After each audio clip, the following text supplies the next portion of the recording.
Crossover. Oh, killer crossover. Just crossover. It just crossed him over nastily. Another victim to the crossovers. Cross him up and sit him down. Time for the crossover, powered by Every Level Concrete Repair in Omaha at everylevelconcrete.com. John, Josh, Nick, hello. Hey. Hello. Hello.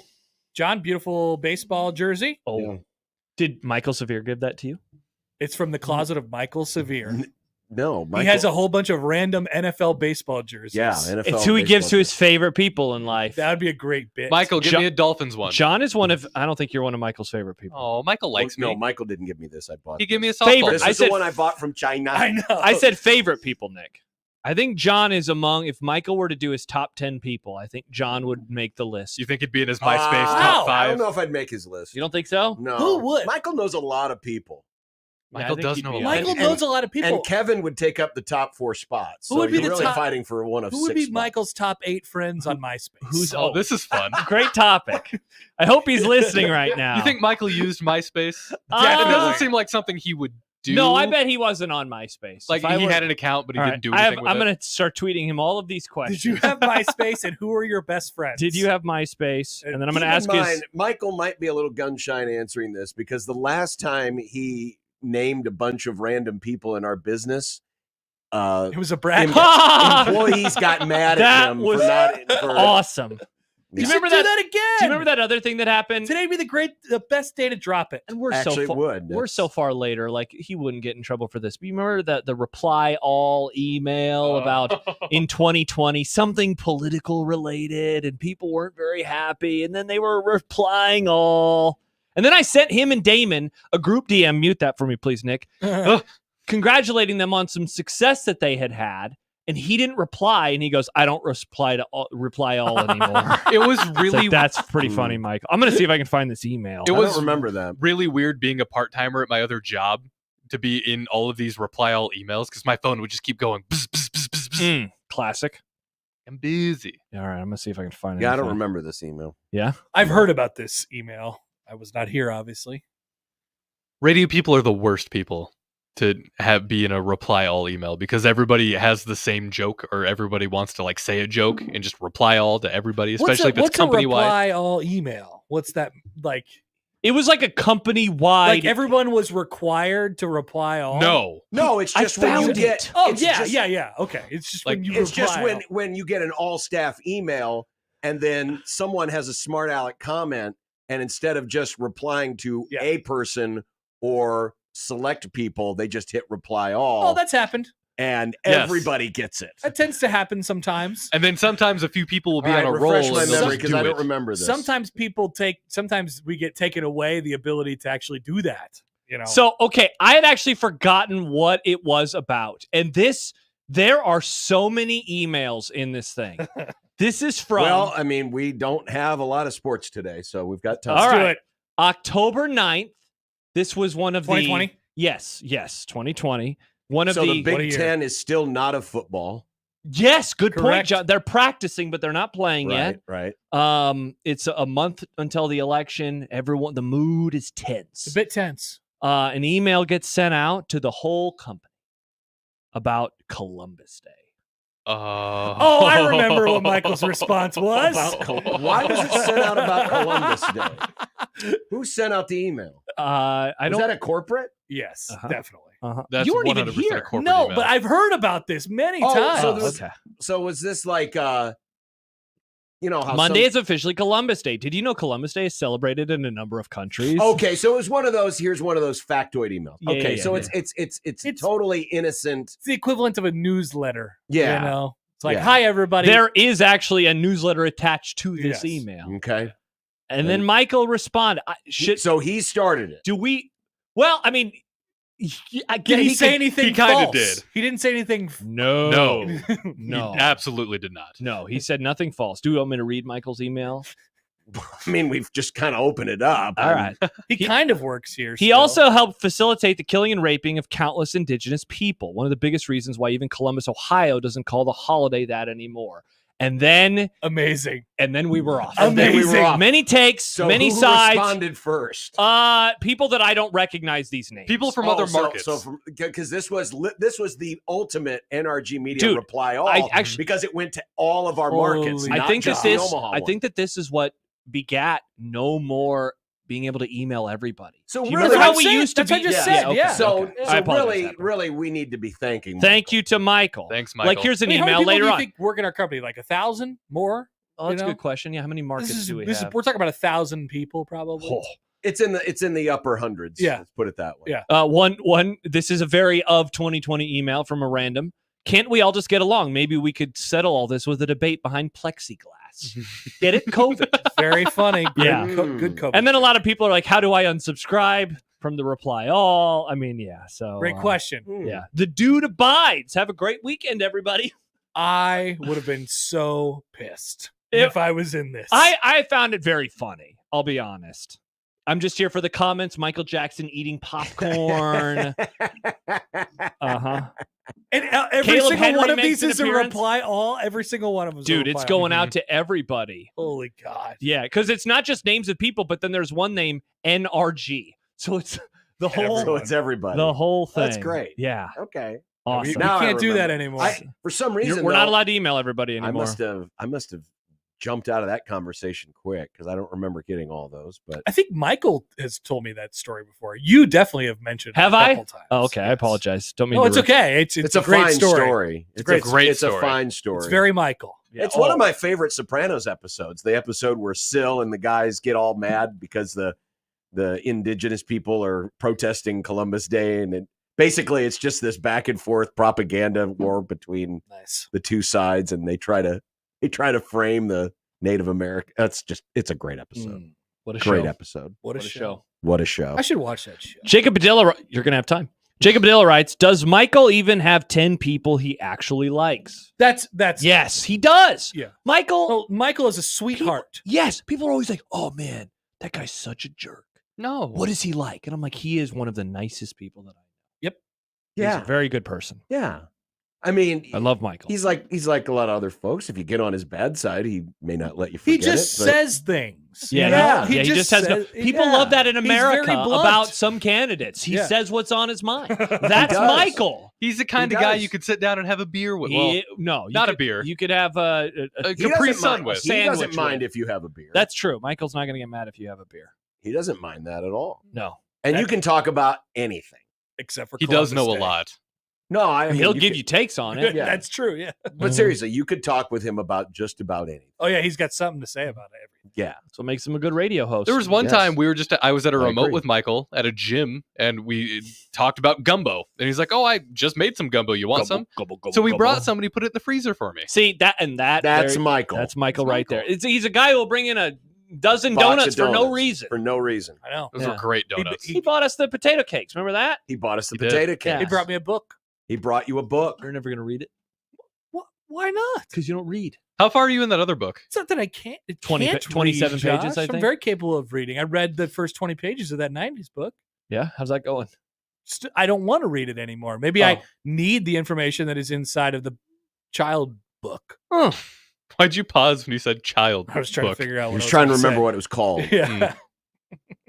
Trying to remember what it was called. How Amazing- dare you, Josh? I apologize. Amazing Danny says annoyance hack or something. If you get a reply all work email, make an Outlook/email rule to filter emails with that subject to be auto deleted. Good idea. Hmm. And I think the email with or the issue with this reply all would have been it's kind of like how all of those emails are labeled, so you would never get updates anymore about the company. Which I want. We still get updates about the company. No, I know, but if you were to filter You want Oh. those? what was in the, Oh. I love the PDF. You do. You don't I like the open it PDF? up. It's a I great scro- PDF. I open it up, I scroll, look for Omaha, I do too. and then I close. I it. was, yeah. And then you I've never realize been in you- there. I always want to be in there. That's know. my goal. Yeah. It's like my goal. Yeah, it's like it used to be the Hello. scroll on the bottom of ESPN. Maybe with our fun that we'll do surrounding the Colorado game this year, maybe some pictures of us will show up. Maybe. Maybe. Probably not. That's the dream. That's the dream. Yep. We like dreaming, don't we, folks? I love dreams. Sure. Unless they're nightmares. Absolutely. That's Yeah. not really a dream. No, it's a nightmare. Freddy Krueger loves nightmares. Does he? Yeah. I bet Freddy Krueger's a big fan of nightmares. Because he likes killing people. Well, I mean, that's the only way he can really operate. So, yeah. Without the nightmares, what good is Freddy? It's fair. Couple He just would exist in the ether. couple texts back to back from LSD Will. No audio on YouTube. Followed up 4 minutes later by "It's me, sorry." Audio. Good job, Nick. It's not your fault. It's on. He said he fixed it. He said "It's me, sorry." He probably had Oh. his computer turned down. I thought him saying it's me, sorry, was him saying it's You LSD freaked Will. Nick Yeah, out I could bad. tell. I was a little. I'm like, oh, That's why I was like, I'm gonna read these texts as quickly back to back as possible, and it still didn't freaked. do it. Yeah. I misinterpreted what the second message meant. He was taking blame. I wish more people would take blame like LSD Will. Oh, Good you're a job. big personal responsibility guy. If you make a mistake, sure, apologize. I agree. Yeah. Great news. The All-Star Game's on again. If you guys want to watch it. You know, I missed all the scoring except for the last home run. I saw Because it home all run happened when I took the dog for a walk. Yeah. I saw the home run by the National League. Ohtani. Shohei. Speaking of Michael, I saw like the ball landing. Speaking of Michael, he was like, he texted. I saw that. He was like something about, hey, did you see the good news or something? I don't remember what the text was. And I missed it.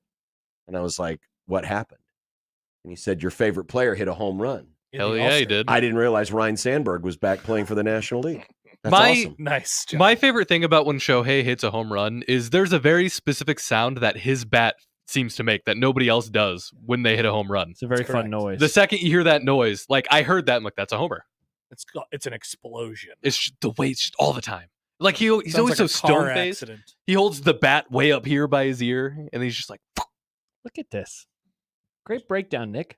I love Shohei. Yeah, I know. Me too. John's trying to figure out what to say to refute this. No. Watching Shohei and Paul I Skenes, honestly don't know by the the way, difference, but that's fine. It does. It's Shohei louder. did not get a hit on Paul Skenes. Because Skenes Well, is that's the because best. nobody got a hit on Paul Skenes. You really love Paul. I Skenes. love Paul Skenes so much. Can you explain why? Yeah, you. I mean, you I think love he's him good as too. a man. Because he saw him in person.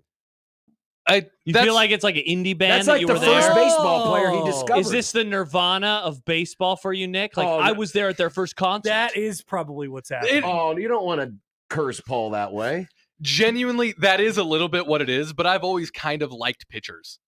Even when I was Okay. playing All-Star There's Baseball a 2003. lot of those. I mean, if you're going to There compare are. Paul Skenes to that band, But so he's what does the that first make? one I He's paid Dave Grohl. attention He's to. Dave He's Grohl. like He's Dave still around, Grohl. John. What He's does that Dave make? Grohl. What does that make Livy? He's Dave Grohl, and then she is Dave Grohl's, Dave Grohl's wife. yeah, or girlfriend, whatever. Oh. Dave Grohl. He's the drummer. I like pitchers. I like Herman Marquez. And then he too. led another band. Who Yeah, did- Dave Grohl or Paul Skenes will go to a new band and be better soon. The Dodgers, probably. Oh my god, The I would. Yankees. That would be conflicting for me if Paul Skenes went to the Dodgers or any other NL West team. I don't know how to handle. Well, that. the good news is he's under control by the Pirates for a little while. So, What, 6 more so they would years?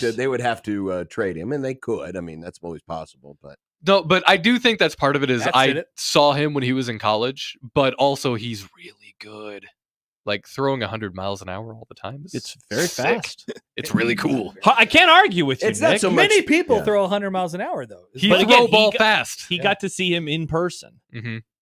You think something about his name that you like too? Paul Skenes. His name is really fun to It's say. a fun name. Like It's his easy, mustache. yeah. He's got a cool story. You think he's like a fun guy? Yeah. he seems like a fun guy. He seems like a chill dude. You think he's a He good seems hang? like a nice guy. don't like- forget, he was the Jamaica? one. What was that? Who was the backup catcher that got hurt at LSU?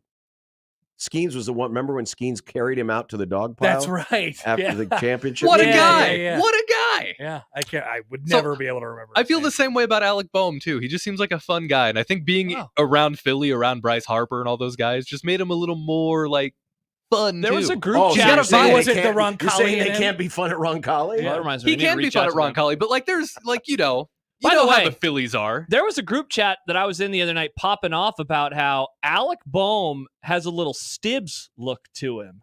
And I was staring at his face and I was like, wow, I can kind of see He's a this. little Stibbsy. Yeah.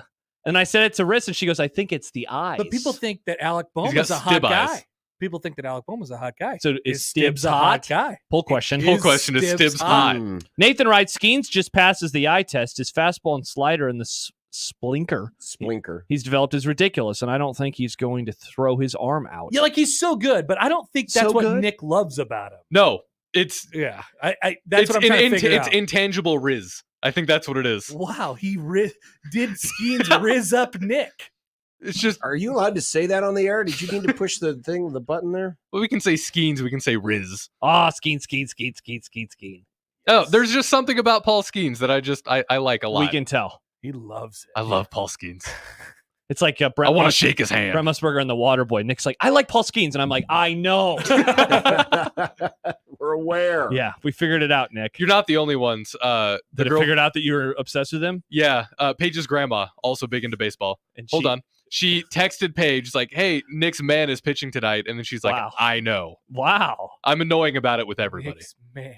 Interesting. Yes. Dave writes, bonk straight to horny jail. Yeah, bonk? seriously. Did Nick just get bonked? Yeah. Wow, Ooh. never expect Nick to be the first one to get bonked. It's always John on the crossover. That's true. Yeah, Nick is just ahead of Happer in terms of last place, I would say. Oh, You're always in last. you're in last. I'm Yeah, the you're- least horny. How's that possible? He's the one having the kid. Yeah, because true. he doesn't like bikinis, though. Yeah, that's a weird. That That's was just a not my weird take. take. Oh, okay. Wow, I've never thought about that. Happer probably is the least horny person on this radio station. I would say the whole station. I don't. What about Nick? Is Nick Hanley? Guilt by association. Oh, that's fair. Wow, that's not fair. I mean, That's there's not, that just 'cause promo he's that's in the room. There's that promo that's airing, and he's involved. He's always laughing and Yeah, giggling. but it's not about that. It's You're just singing a song. You're laughing and giggling. Who doesn't love LA? We love it. Alex and Lincoln says Livy Dunn handshake meme Nick Grimm being rizzed by Skenes. That's true. wow. The rizzed folks. Interesting. Amazing Daniel says seeing a player in person before they are in the majors plus fun name equals fan. I met Odibby McDowell. Dobby? Ohtani McDowell. Thank you, John. At a USA versus he beat me too. Versus Japan game at Rosenblatt and weirdly followed the Texas Rangers for like 5 years. Wow. That's kind of funny. So what will happen when Cags makes the major leagues? I'm gonna follow Cags.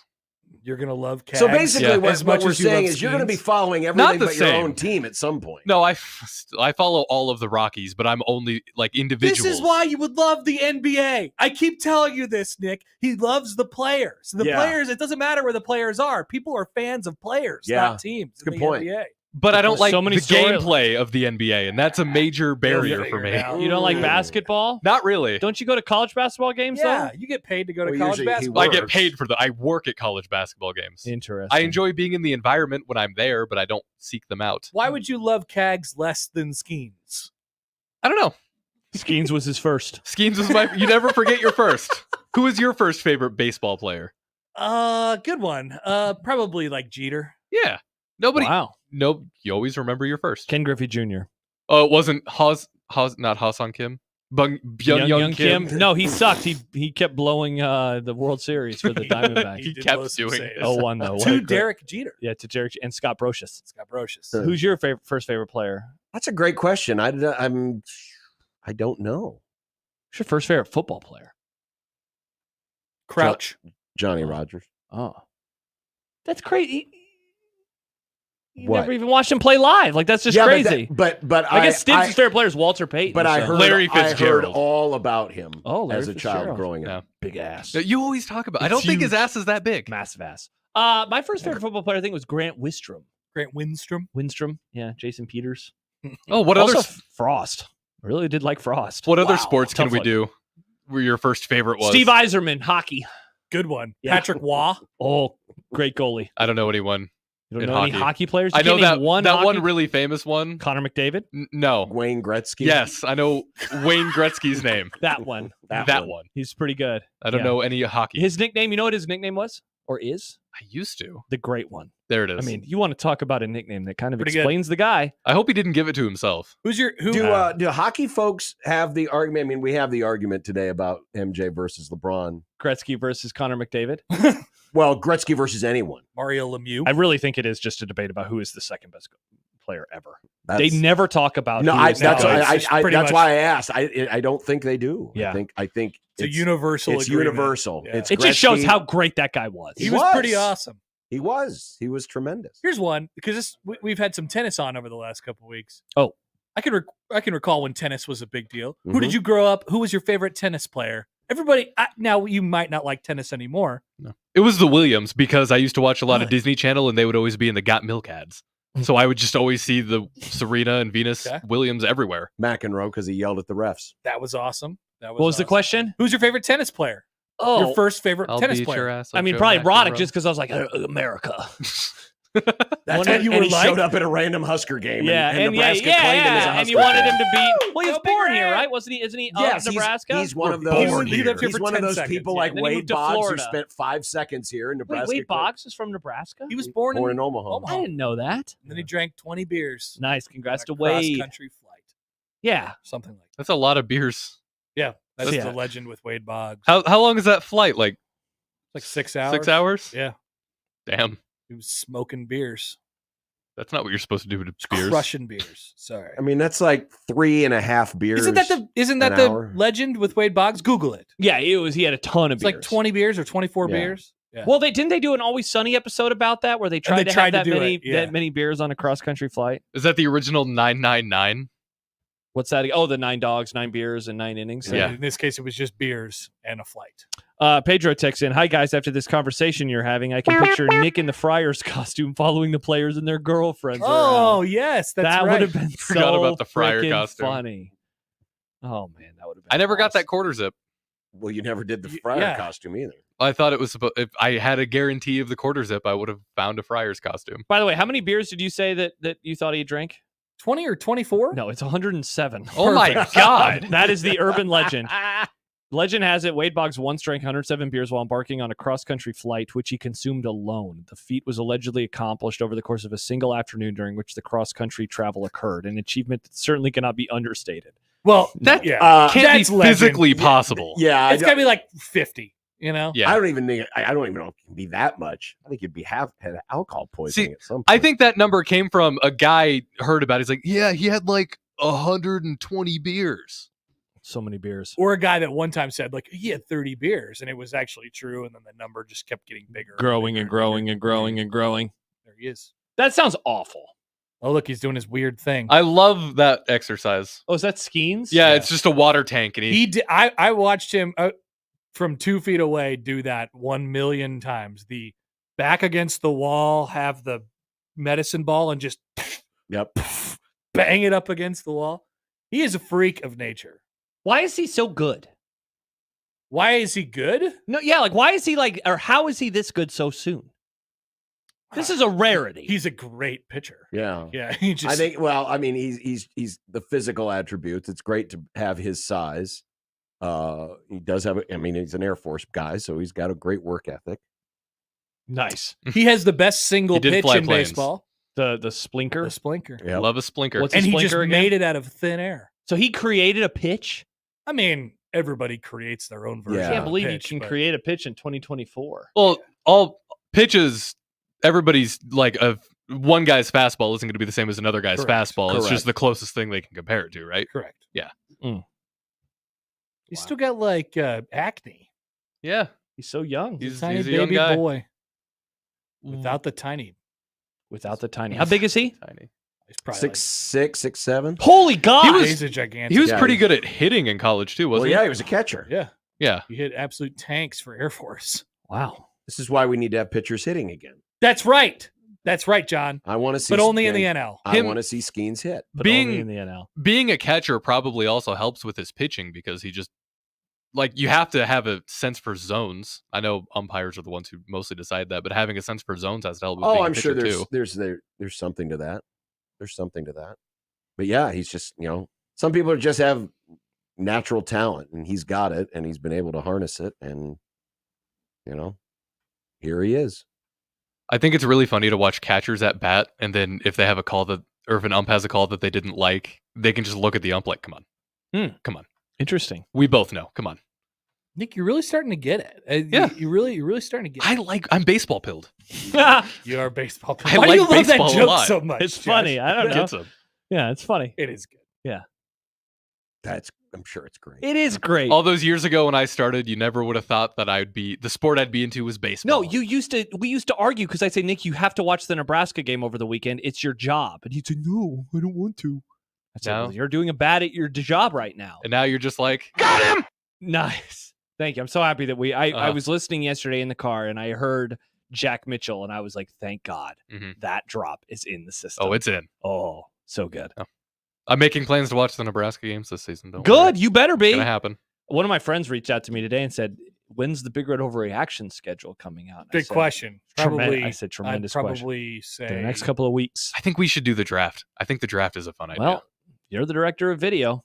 Not. You want to do random exclusive video content? I do. This would be the thing to do. It would be.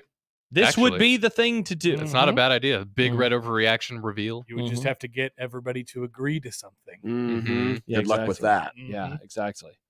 Good luck with all of that.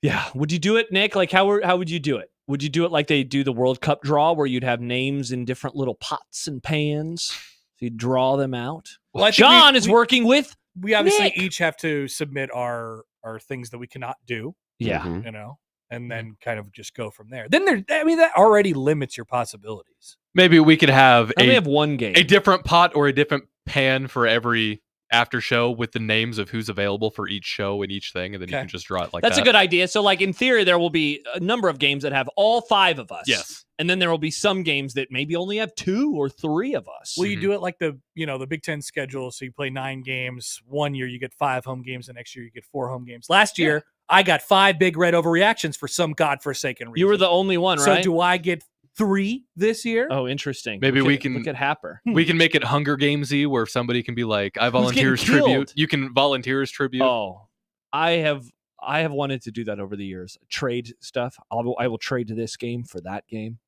I'd be happy to do I don't that. think anything's stopping you from doing that. No, I think I've done it before. I think I've traded with people before. I think we've all traded it. at We've one definitely point or another. traded. Yeah, for sure. Yeah. The question is, Could be some content. what's happening with the FCS game this year? That's the question that many of us have on their minds, or at least I have on my mind. Dan in. Dannon. Mr. Yogurt. Mr. Yogurt University. Mhm. The Yogurt Bowl. What is that have a time yet? Yeah. What? Night. Yeah, it's a night game. Yeah, it's going to be a BTN 6:30 special. Hey, Josh Hodson. No thanks. I'm good. Maybe we can just get boy. Michael to come in and do it. Then he can just transition right into severe reaction. No, that will be the USC game. Oh, the that USC ends at game. 2 Maybe we just a.m. black that one out and we go off the board. Somebody Oh, out there could do a it. non-5, a Yeah. group of 5. Yeah, but what happens if it's a bad game? Like if they Like if they lose. Like there's a lot of things to react yeah, I to. know Or that is somebody that's gets hurt. always the issue with Yes. just have it as one of the randos. I mean, I'm guessing going into the 20 whatever season that game would have been McNeese State. Turned out to be a pretty important moment. in Yeah, this. maybe I shouldn't have been on the show. It was my first year. Maybe they should have put somebody better, more important on the show. Who was that on the day. Georgia Southern show? Me and Robbie. Yeah, Yeah. that was an incredible show. Mhm. I remember getting in my car, driving home, being like, "Wow, John's at-home microphone sounds incredible." And I was sitting there in the bottoms at the red light for however long, and I was like, "I'm going to open this on YouTube. I want to see what microphone he has." Then I was like, "Oh, John's at the studio." He's in the studio. Yeah. I was at a wedding that night or was stumbled out, got in the passenger seat of the car and turned on John and Robbie. I was like, this is great. Yep. This is You guys were on the whole time on my way home. Yeah. We had a good time. Yeah. It was fun Yeah. because we knew it was over. That is the one negative about the early tenure when not everyone is fiery yet, is that, like, a loss isn't the end of the world. I know. Like, those losses are like, buckle up, baby. Yeah, we gotta bring some. Bring some fire. Yeah, Bring but you some get a stakes feeling back. if there's going to be a loss in the first 7 games, that one's going to be The Colorado game? no. if they lost. That the You and I. Go Bless you. Panthers. excuse me the No, the Nick. takes will Can't be pretty harsh. bless him. I did. Wow. That Yeah, was, if they were competitive with, like, if it came down to the fourth quarter against either UTEP or Northern Iowa, I think people would be a little Mm-hmm. rowdy. I don't want that. Little rowdy. I don't wish that on anybody. Yeah, but would you rather have that or just a really boring show? Oh, it was 42-7. Well, I hope to not do that game. So That was pretty. That's right. That's why exciting. we're all trying to get out of those games. Yeah. But you don't know until it happens. And we got You don't? We have a kind of a plan for the Colorado game. It Kind of a sounds plan. That reminds me I need to email like. somebody. Kind of a plan. Thank you for saying that, Happer. I'm going to send someone an email during the break. Good. Yeah, you better because I've Yeah. already advertised it. So You have? You got no choice. All right. Oh. Well, We just got to figure out, are we going on live right after the game? That's the issue with some of our thought processes. This is to be us 3, 4. Yeah. Yeah, we got to figure out some stuff. We'll figure it out though. We have time. We have a lot of time. So much time. The season more time than you could possibly Maybe it would be imagine. funny if you went live right away, but from your phone, and then when you get back to the destination where things are set up, you can transition. I think that could be a fun bit. John, I was actually thinking about it this morning, and not to upset you, but did you know that on Saturday we are this many weeks from the first Saturday? That many. That would be 42 days. No, right now we're 38 days. It's so far away. We are from the Florida State Georgia Tech game. No, that doesn't count. You can't count down to that. Counting. You're counting down to Ireland again. Duh. That's bad. Florida State Georgia Tech, baby. Have you learned your excited lesson for Florida State Georgia Tech? Nick, it's football. Of course I am. I'm a man in a desert. You have your Skenes every day. I don't have any of my stuff right now except for books. How do you consume games like that where you don't have a rooting interest in either I'll game? find something to root for. You just watch it. I don't know. What do you mean? Just watch it. It's football. You don't have to root for anything. Yeah. How do you watch random baseball games or listen to random baseball games on the radio? Exactly. I pick a team. I'll look at John. Put the schedule up. Thank you, John. Thank you for your service. Whenever I consume something where I don't have a normal investment in, I'll just be like, I want the A's to win this. That's and then it kind of makes it more enjoyable for me. If I invested in it in a way, that's what makes it more enjoyable. Oh, wow, John, you did put live 1620 pregame and bigger overreaction from Lincoln. Yeah. Wow, you put that on. Told you, I advertised it. Yeah. It's done. It's official. Okay. Well, okay. So we're going to Lincoln. All right. I got to find this email. Bring that trophy back to Lincoln. How long ago did we start talking about doing the show from the bottoms? God, how long ago? Oh, that was probably May. May? Okay. April or May. Who was it? Who was the listener who reached out to us? Uh-oh. Oh, yeah. I'll find it. I know. Guy. Yes, it's there. If we don't find it, then I searched bottoms, but that's not showing up. What did you find, Josh? Actually, a lot of Storm Chaser stuff. Is it like that time you looked up that random thing on Twitter and found some interesting pictures? Oh, Seahawks? Yeah. Yeah, don't Google Seahawks. But somehow none of us saw the same thing when we looked it up. It was normal. I'll find it. I'll find it. I'll search coffee this time, and we'll see if we can find it. Mm-hmm. I'll find it. We'll find it. Yeah. Not worried. No, don't put it in the newspaper that I'm worried. Keep looking. Yeah, we'll find it. Keep looking. There we go. Got it. There you go. All right, sweet. We did Listener it. Justin. Shout out Justin. Thank you, Justin. Well, yeah, you better make sure that this is still available. Yeah. I mean, after old Shador called it the Super Bowl, that thing, NFL may have come in and taken that spot. Yeah, they made it their fan fest. It'll be one of their concerts. that girl who sang the national anthem the other night's going to be there. She's busy for the next few weeks. Well, but it's so long from now. She might be true. out by then. That's true. And that'll be her first rehab concert. I don't know how long people stay in rehab usually, but maybe she'll be out, maybe she won't be. But you're right, John. It's a long long, it's so long far away. Yep. There's still so much baseball between It's now like a and then. whole nother galaxy. There's so much summer.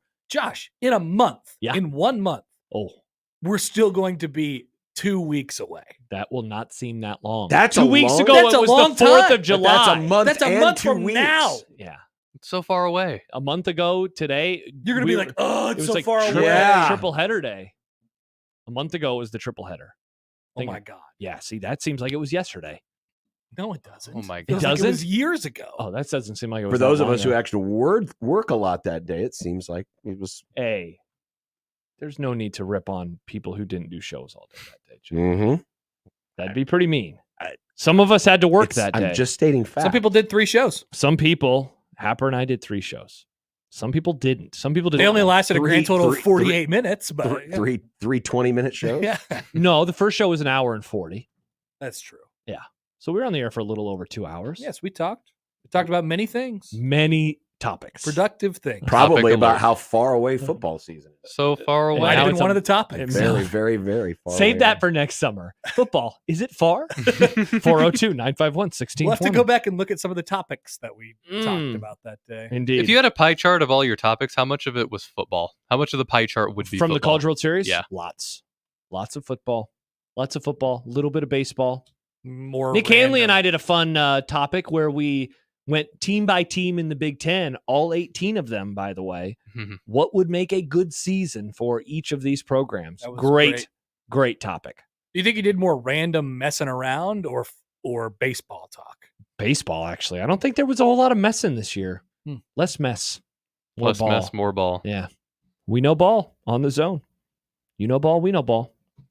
Is that how the line goes? That's how it should go. Yeah. It can be. Yeah. Well, you are the director of video. Yeah. Oh, speaking of that, before we go to break, LSD Will emails in, or texts in rather. Nick does a great job of being the video director at a radio station. It's like being a plastic surgeon who does male breast augmentation. No one notices or cares. I notice, Nick. Clearly, you haven't checked out our YouTube content. Wow. Come on, Will, you 100-year-old listener. And other things coming soon. Other things coming soon. Like the Other big things Red coming Overreaction soon. draft? Probably. Nice. Nick, why don't you make John go on the air on Saturday, August 24th and do a recap of week 0? Oh, that'd be fun. It'd be Just awesome. for video, though. Yeah, just for video, just on YouTube. So YouTube I mean, exclusive. you won't get much. John, there's like 6 games that day. Yeah, There's and- more than that. There's like 13. and none of them are any good. Never mind, there's 7. My dear friend Joe reminded me that Joe Colbert? the Hall of Fame game Dude, it's is like 2 weeks from today. Wait, it's a Wednesday this year? That's what he told me. What? Is that the truth? That can't be true. Or maybe 2 weeks from tomorrow? I think it's 2 weeks from tomorrow. Yeah, that sounds right. That's weird. Ugh. Why is it so soon this year? That's earlier than normal. Is it usually in July? Bears. That's no, August- it's that'd be normally August like 1st. I always felt like it was like the second week of August. You know who's playing in it? The Bears and the Titans or something? Texans. You were close. One of the AFC South teams. Joey Starts told with me a about T. all this. Wow. How about that? Nice. 2 weeks from today. See, that's a problem. Football will but it be sucks. on our TV. It sucks. And even you would admit Oh, of course. I watched Yeah. like 2 Yeah. seconds Yeah, and I'm you like, would never oh, watch. this is Yeah. nasty. This is awful. And then the Yeah. wait really starts. Nasty. That's the hardest part. I would We were actually about to enter into the worst part of I would the actually offseason. agree with you. Yeah. Once we get to the preseason, it's kind of like, slog time, and you're going to dip. The Slog Boys. Well, You're dipping. can't control nature. Interesting. Mm-hmm. Interesting. Or your urges, apparently. Well, Nice. didn't think about it in the 9-month, timeline Mm. in that way. Most of the time, guys don't think when that's happening. No, Wow. no, not really. It's just when you have the opportunity, it just kind of happens. Yep. What can Shout you do? out to Happer. What can you do? Being a Yeah. dad. Could have used a better goalkeeper, I guess. No, it's actually. But okay. apparently, Connor was Wayne Gretzky. Wow. Oh, the great one. great great one. great one. Call him that as a dad. It's the great one, Connor Happer. I wonder if anyone has used that as the nickname for their little one. The great one. The great one. I would think somewhere that has definitely happened. It'd be funny if Wayne Gretzky did. Well, now that's reminding me to look up who named him the great one. I thought it actually might have been his dad. Who named Jeter Mr. November? Was that just taken from a His sign? announcer. The announcer. Yeah. It was also just like obvious Because it was the first ever Yeah. November World Yeah. Series. Yeah. I was That's such 10 a years good old nickname. when a reporter friend from a little town gave me that nickname. Wayne Gretzky told Dan Patrick. It stuck forever. I never got a different one, and I've never had anything else but that. He was 10. Good for him for living up to it. Shout Dear out God. to the journalists for giving great nicknames. Way to go, journos. Hell yeah, baby. It's a lot of pressure for a 10-year-old. Yeah, well. He it was lived up It was to a it. different time, Nick. He lived up to it.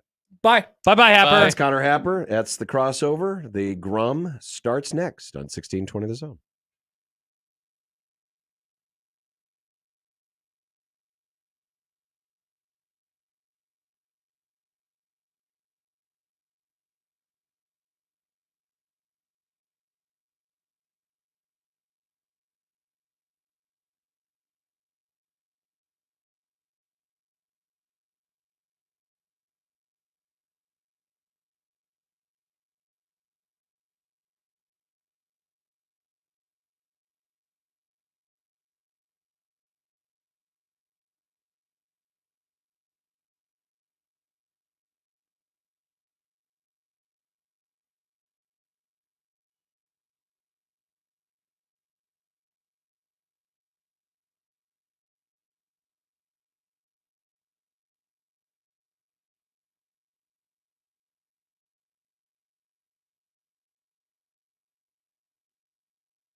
Unsportsmanlike conduct on 1620 The Zone. Husker athletics, Creighton, and yes, UNO. Don't miss a moment, they'll give you your fix. They're on every day from 2 until 6. Spend your afternoons with John, Josh, and Nick.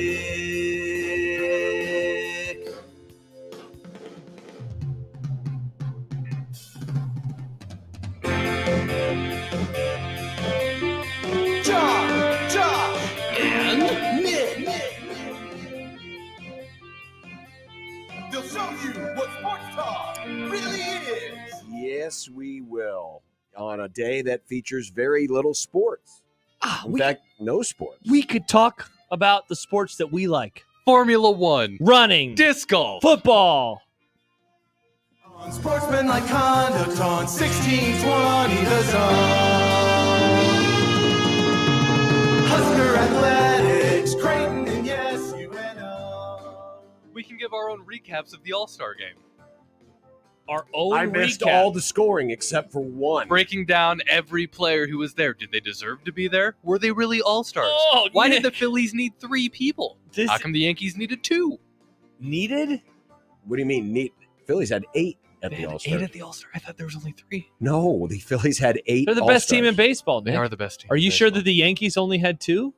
I mean, I only remember seeing Soto and Judge. Oh, No, okay. they had others. Yeah. There were others. There is another. There were many. In the words of a character on Star Wars, there is another.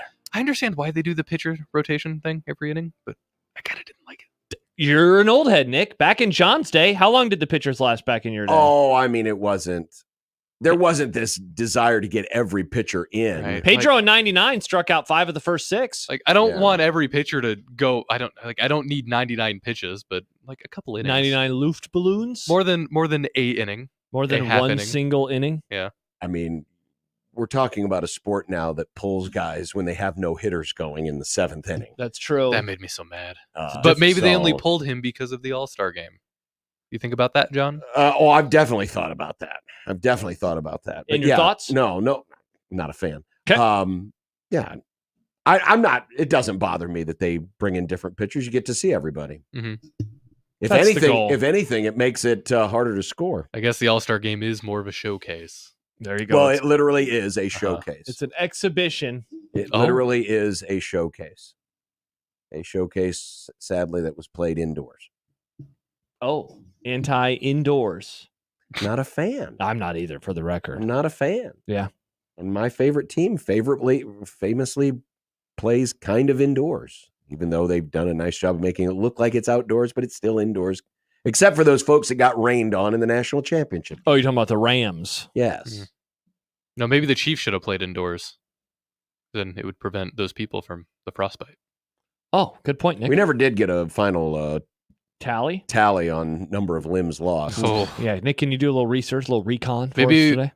we're gonna start talking to Mitch soon. Coming up, maybe he has a limb tally for us. Well, we'll find out. Andy writes on YouTube, Nick still hasn't learned how to look at a team roster. Also, great argument for them to go back to wearing their own team unis. Well, if you were listening to Farron yesterday, What did he say? it sounds like they will be going back to their regular uniforms next year. Good. Thank God. Those look stupid. Yeah, they were bad. They're not great. They were bad. Not But great. all in the name of money. Mm. And speaking of money, Yeah? it's the Grum Down. Nice. Scrum down. Look, Brought it's to you all by the- uploaded. It looks nice. I know. Yeah, we had the ability to upload yesterday. This makes so- the video look great. It does. Good job, guys. It's nice to see the Grum Down. Monday was a tire fire. Yeah, it we was. weren't able to upload anything, Nothing. Monday was including the weird. video of Jack's play. Did you guys ever upload the video of that? Oh, yes, we did. Did we Okay. upload the video? Oh, not of the Jack's video play? itself. I just have You our. mean this video? My 13-year-old, he does, and he can play it, just not at our house because he's on it enough. He's if he's only played the video game an hour a day, then I'd get him everything he wanted. Sorry, Mitch, but I'm sorry. I was talking about this video. I got him! Going for the big play. Got him! And he makes the catch. Oh, no! What did I do? I pressed the celebration Oh, now we have the whole play. Nice. How Well, cool we had is the whole that? play on the other one. We just had the split screen. That's Yes. true. Yeah, Yeah, but just- it's all up and down because people on the internet love up and down. Yeah, videos. why is it that you people, and I do mean you people, like your videos up and down instead of this way, which is the Widescreen. way that we watch Like our James television Cameron and our intended. movies. Yes, like James Cameron intended. Because that's a short video and it's a reel. It had to be that way. Otherwise, it would have. No, I weird. know. I just don't. I don't Well, like can't how. you do the side by side, this side and this side? Yeah, but then people would be like, I have to turn my Yeah. Oh, you mean the lazy people that spend all their day on the phone can't twist their wrist 45 degrees and go like, Well, then even if they do that, oh my the video would also rotate on their end, and it would just look bad. but I'm saying you make the video originally widescreen. If I'm making it for a widescreen purpose, then yes. But that was intended to be a reel, so I made All it right, like that. we should probably get back to the Grum Down. The American League, once again, greater than the National League. Prediction points. Look at us. One of us three picked the NL, and that person lost a point. Sad. Well, Nick, And I also picked against the Joker in tennis. Another point for me. How did I do this weekend in predictions? not as good as me. Damn it! But did I do better than Nick? Last Last place. I think. Boom!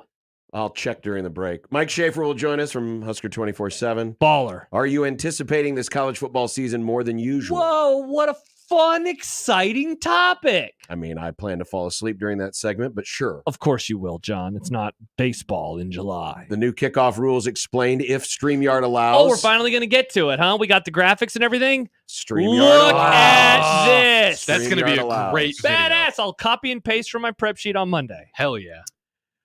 SEC, a lot of things from the SEC. They're talking 9 conference games again. They're talking about NIL fines, and we get the definitive decision on horns down. Interesting. They're talking 9 games. It's almost like one of us in here said that they were going to do that and then got made fun of by listeners. I wonder if that person's going to be right. Me, Nick. That Such a long-winded way of doing that. Todd Ferman will be along with the Bet the Board podcast, their Big 12 preview. Big 10 preview. Whatever. You owe a quarter, John. We don't have the jar Nice get, anymore. Nick. Thank you. Our Big 10 preview is coming up, and it'll be the only time we talk about the Big 10 the rest of the year. The rest of the year? Oh, that's a fun I challenge. figure once we preview them, No Big there's Ten no need challenge? to talk about them anymore. Okay. The Run and Wrestling Connection comes to Omaha. Woo! Yeah. Will you allow me to be a little selfish today in my discussion and the run? Aren't you Are you going to always qualify for another race? while Yeah, are we do you the segment? applying? Are you applying for another race? You'll have to find out. Will you at least do a written form this time and mail it in instead of on your computer? Will you at least No. screen share so we can see the process while it happens? Yes. Wait, We'd you like to guys see are how many lies you put on your bio. You're critical of my Boston qualification. Boston, I don't believe it. Dumb debates today. Oh, And the RNC has gone to the dogs. Oh, it's like the Rockies. Kirby Smart? Well, that if the shoe fits. You'll find out. All Interesting. coming up. The 42 Degrees The Source hotline is 402-951-1620. Hell yeah, it is. You can call us there. You can text us there. You can. Man, I love text messages. The Equitable Bank inbox is John at 1620thezone.com or Josh at 1620thezone.com. Very cool. And normal. At Equitable, they take banking personally and answer the phone on the first ring. And the JTech Construction Zone Twitter page, where not only we're asking you to submit your dumb debates and use the hashtag dumb debates, we have a poll question today. Is it a typical Bob Bishop poll question? If God, you I miss those. If you want, typical Bob Bishop poll question. Today's poll question has to do with alternate uniforms. Oh, what a fun topic. Topic alert. That's July for you. What would you like to see in alternate uniforms for the 400th sellout? Oh. Do you want them just to wear the normal uniforms? Do you want the 1962 throwbacks?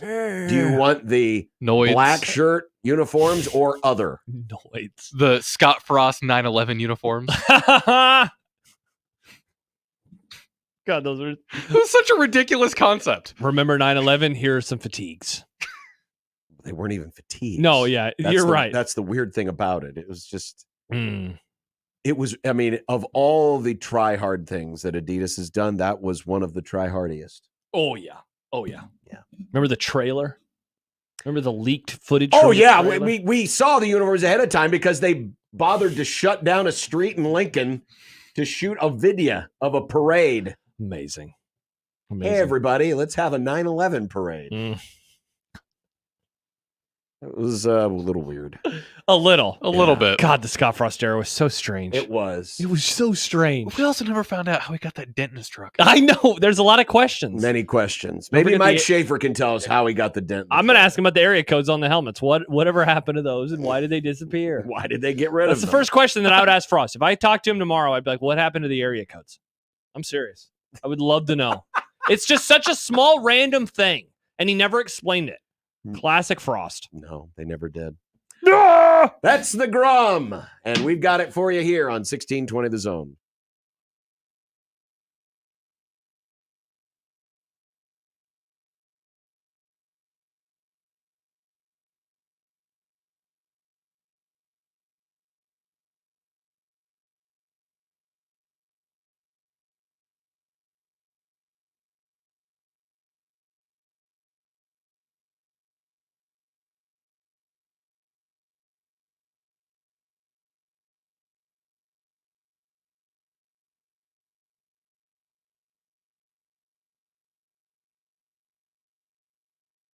Hi, I'm Nick Bromell, owner of Royalty Roofing. The recent storms wreaked havoc on our community. Our team at Royalty Roofing is here to help. We're local, skilled, licensed, and bonded. We work for you to ensure you get the funds you deserve and make sure that the work is done to your satisfaction. Don't take risks with your biggest investment, your home. We are Better Business Bureau Integrity Award winners and Best of Omaha winners. Cover your roof with royalty. Visit us today at royaltyroofing.org.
Mike Schaefer. There's a part of me that really thinks that there's a Sasquatch. Mike Schaefer. I think the issues here are largely football related. Mike Schaefer. People are like, oh, the Vikings are terrible. It's like, yeah, terrible teams always go 13-4. Mike Schaefer. I don't feel good for anybody. All my entire life is rooting for sports teams that get as tantalizingly close as possible and then don't win. Mike Schaefer. I have no joy in my heart for you or you or you. Mike Schaefer. The answer to your question is no, he won't make it in time. He's just going to miss it by a couple of seconds. Rats. He'll be here any moment. He's popping up in the green There room he right is! Boom! I mean, we could have had the green M&Ms as he asked for in the green room, but Always important to have the green Josh always M&Ms. said, no, it doesn't matter what color they are. But they're safe. As long as they're peanut butter, right, Josh? We have had Shafe. Every time I eat them, I think about you.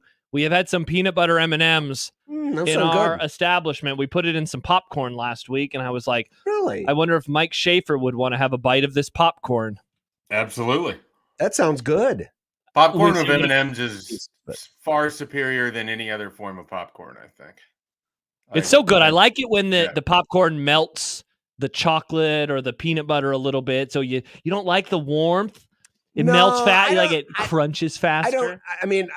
Listen, I understand the whole savory and sweet, which, by the way, I thought you were anti-savory and sweet. Most of the time I am, but I don't know what it is. I like popcorn. Yeah, I don't necessarily want candy in the popcorn. If I want a sweet popcorn, Interesting. I'll do the kettle corn or the candy corn. Oh, wait, I like that. Or a caramel corn. But I understand the allure. The allure of it. You like sausage and syrup, do you not? I love it. Yeah, this is the same thing, but with popcorn. Well, yeah, so is candy corn and caramel corn. I like candy corn, for the record. Shafe, any thoughts? Pro candy corn, pro caramel corn. Don't really ever have, what was the first one John said? Kettle corn? Kettle corn. I have sweet corn. I don't really ever have kettle corn. I know people that go like gaga over it, but I don't have it very often. So, well, Shafe, we've covered so much ground in this offseason talking about a variety of different things. It's almost over, though, John. I mean, not really. It's still a very long ways away. But have we talked enough in this offseason about the dynamic between Marcus Satterfield and Glenn Thomas and how that's going to translate towards this offense? We probably haven't talked about it a lot. I think in part because Glenn Thomas has sort of been in this situation before. I kind of feel like we haven't, if we were going to have a Marcus Satterfield conversation, to me, it's sort of more in the vein of, is this a better way to potentially judge him as an offensive coordinator than last year when you were sort of having to throw anything against the wall with all sorts of issues with offensive personnel, kind of a incomplete roster, that kind of thing. But as far as Glenn Thomas with Marcus Satterfield, and I don't even know how much crossover there really is there, but just because it's like this assembled cast of characters from Matt Rule's past, I sort of just don't think about it a lot, if that makes sense. Mm-hmm. Oh, it does. But, I mean, he does have the title of co-offensive coordinator, and you do wonder if because I agree with you, while there were a lot of people, and we tend to do this a lot in Nebraska when it comes to offensive coordinators, we ask more questions and raise more eyebrows than we go, oh, yeah, that ought to be a good hire. And so he wasn't going to get a lot of benefit of the doubt that way. But then last year happened the way it did. Yeah. And I don't think anybody can argue that last year is a fair judgment of what Marcus Satterfield could be at Nebraska. It doesn't mean he's going to be a good offensive coordinator or a great offensive coordinator, but he didn't get a chance because, everything went crazy from the start of the season. Yeah, I mean, I think anytime you're sort of put in a situation where you don't have the wide receiver personnel, you don't have the quarterback personnel, you don't have the running back personnel, your tight end stayed healthy and your offensive line largely stayed healthy. So there's that, I suppose. But it really was asking quite a bit. You're designing offenses for different types of quarterbacks, for different types of personnel. You're hoping that the running backs can eventually pick some things up for you. You lose, what was it? You lose Gabe Ervin and someone else during that Northern Illinois game. You lost Ramir Johnson during the Minnesota game. Jeff Sims departs during the Colorado game, which changes what your whole sort of offensive outlook was. And it's not to say that there can't be injuries in 2024, but part of me is curious when we're talking about this mesh of the coaches. Like, ultimately, what is this offense supposed to look like? I tend to think that it's going to be trying to attack down the field, really trying to utilize your run game and then play off of it with play action. Doing a lot of that out of the shotgun. These are all things that Matt Rule's offenses did at Baylor. I anticipate a lot of that. But Marcus Satterfield utilized the tight ends quite a bit at South Carolina. They didn't do that at Baylor. And so it makes you wonder if you're going to get a little bit of a blend of that. And that's also and you have a lot of tight ends on the roster. Right. And that's also sort of why I feel like Thomas Fidone is, and this is the most obvious thing in the world, but it sort of feels like Thomas Fidone set up to have a pretty nice season. And then, oh, by the way, Marcus Satterfield is now his position coach, at least nominally, with what his title is and the moved roles that they've done. Shape, saying what you just did about the offense and maybe how you think it could look, do you think that they is there a possibility that they become a little too reliant on the big play through the passing game, just given some of the speed on the outside and some of the strengths and weaknesses of those receivers?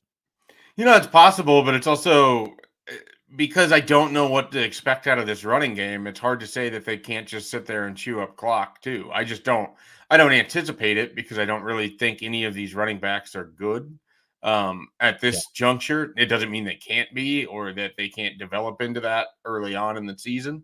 But yeah, I think a chunk of their offense is going to be trying to hit with explosive plays at the right time. I don't expect them to be a well-oiled machine immediately, but we don't know exactly what Dylan Raiola can bring to the table either. I mean, if he's able to calmly move them down the field and pick up, short passing gains in the intermediate passing game or even the short passing game, those aren't things that we've seen a lot from Nebraska. So it is kind of this giant mystery where you have a feeling of what the offense might be, but really until we're probably in that Illinois game, I mean, I think we're going to need a few games to kind of really size it up because what they do against UTEP and Colorado and Northern Iowa, I think, is that the third game?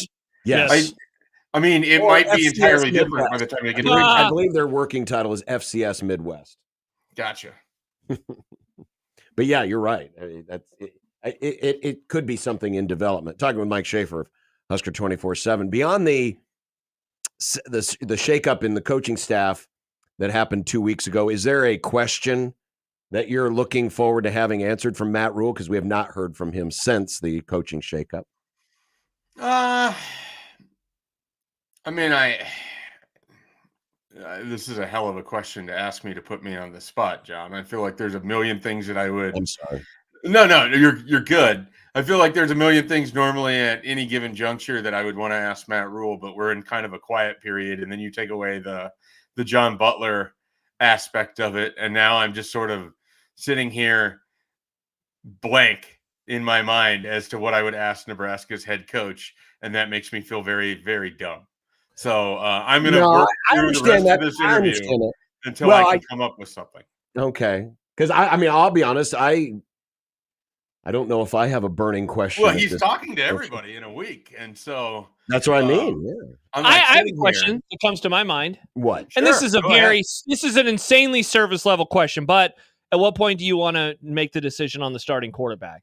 And then there'd be a little wink of, even though I know you already have. When do you want to announce it? But what I would be curious to know is that I want you to ask it in exactly that way. we know you've already picked the starting quarterback, but when are you going to tell us you're picking the starting quarterback? I guess, Shafe, I've been thinking this whole time that we're going to know within like 2 weeks of the first game that there will be like a scrimmage around, 2 weeks out, and that's when Matt Rule is going to announce it. I don't think we're going to go into game week or even, the game day. Like we had, remember the Taylor Martinez year? We went to the game day and it was the graphic showing up on the big screen, even though by that point a lot of people had reported it. So I think we're going to I want there to be 3 oars on the depth chart. The depth chart that for would be week pretty, 1. I just want to see it. That'd be pretty funny. Is the third one Jalen Gramstad just to get everybody fired up? Mostly for Jack Mitchell, yes. Oh, he would lose his mind. Mostly for Jack Mitchell. Yeah, he would lose his mind. That's good. Yeah. That's good. So that'd be my question.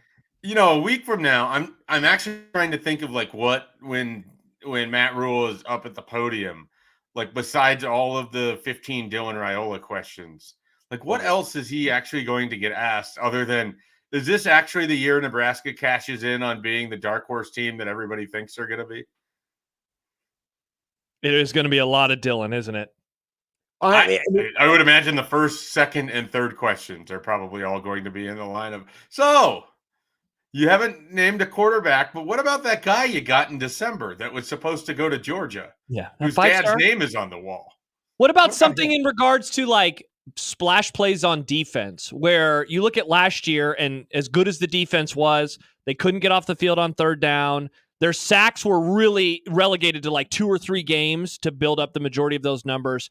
And obviously the takeaway component. Like, and I'm just naming things right now. There's not even a question, but forming a question, I think, around how do you get better at those so that the defense maybe could, deal with some regression. I think that's another question that I have for the season in general, maybe less so for Rule.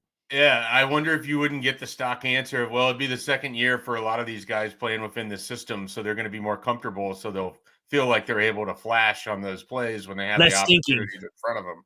Yeah. I feel like you get some version of that answer. Maybe not. It'd be more colorful than that was right there. But ultimately, the summation of it to me seems like it would be, well, they've been in the system now for a second year, so they should be able to react faster. And if you can react faster, then you can pick off the pass quicker. And if you can pick off the pass quicker, then maybe you can turn it into a touchdown. I don't know, something like that.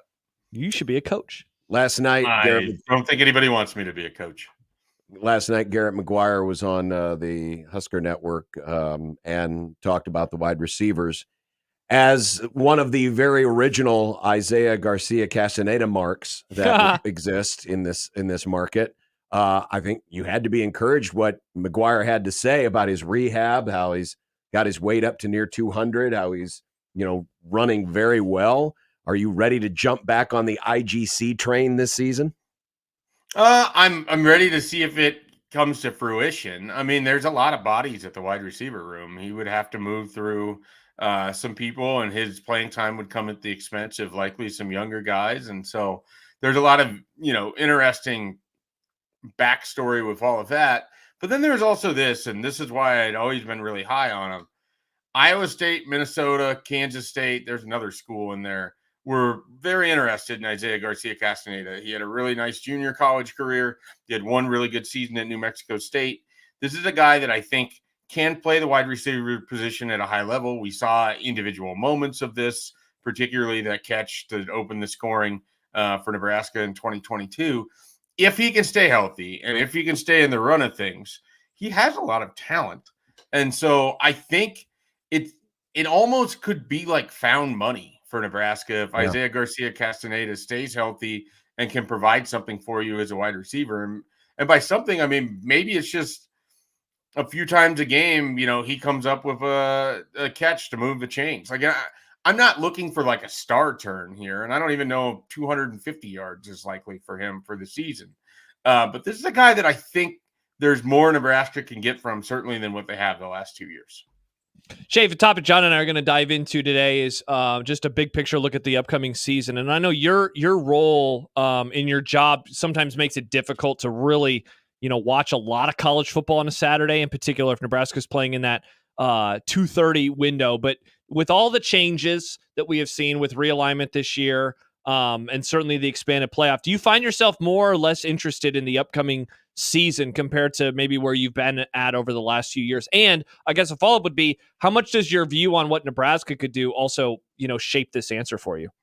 I'm definitely more interested in this upcoming season because there isn't the Big Ten West. There doesn't feel like, there's gap between where Ohio State, Michigan, Penn State, and the rest of the conference is.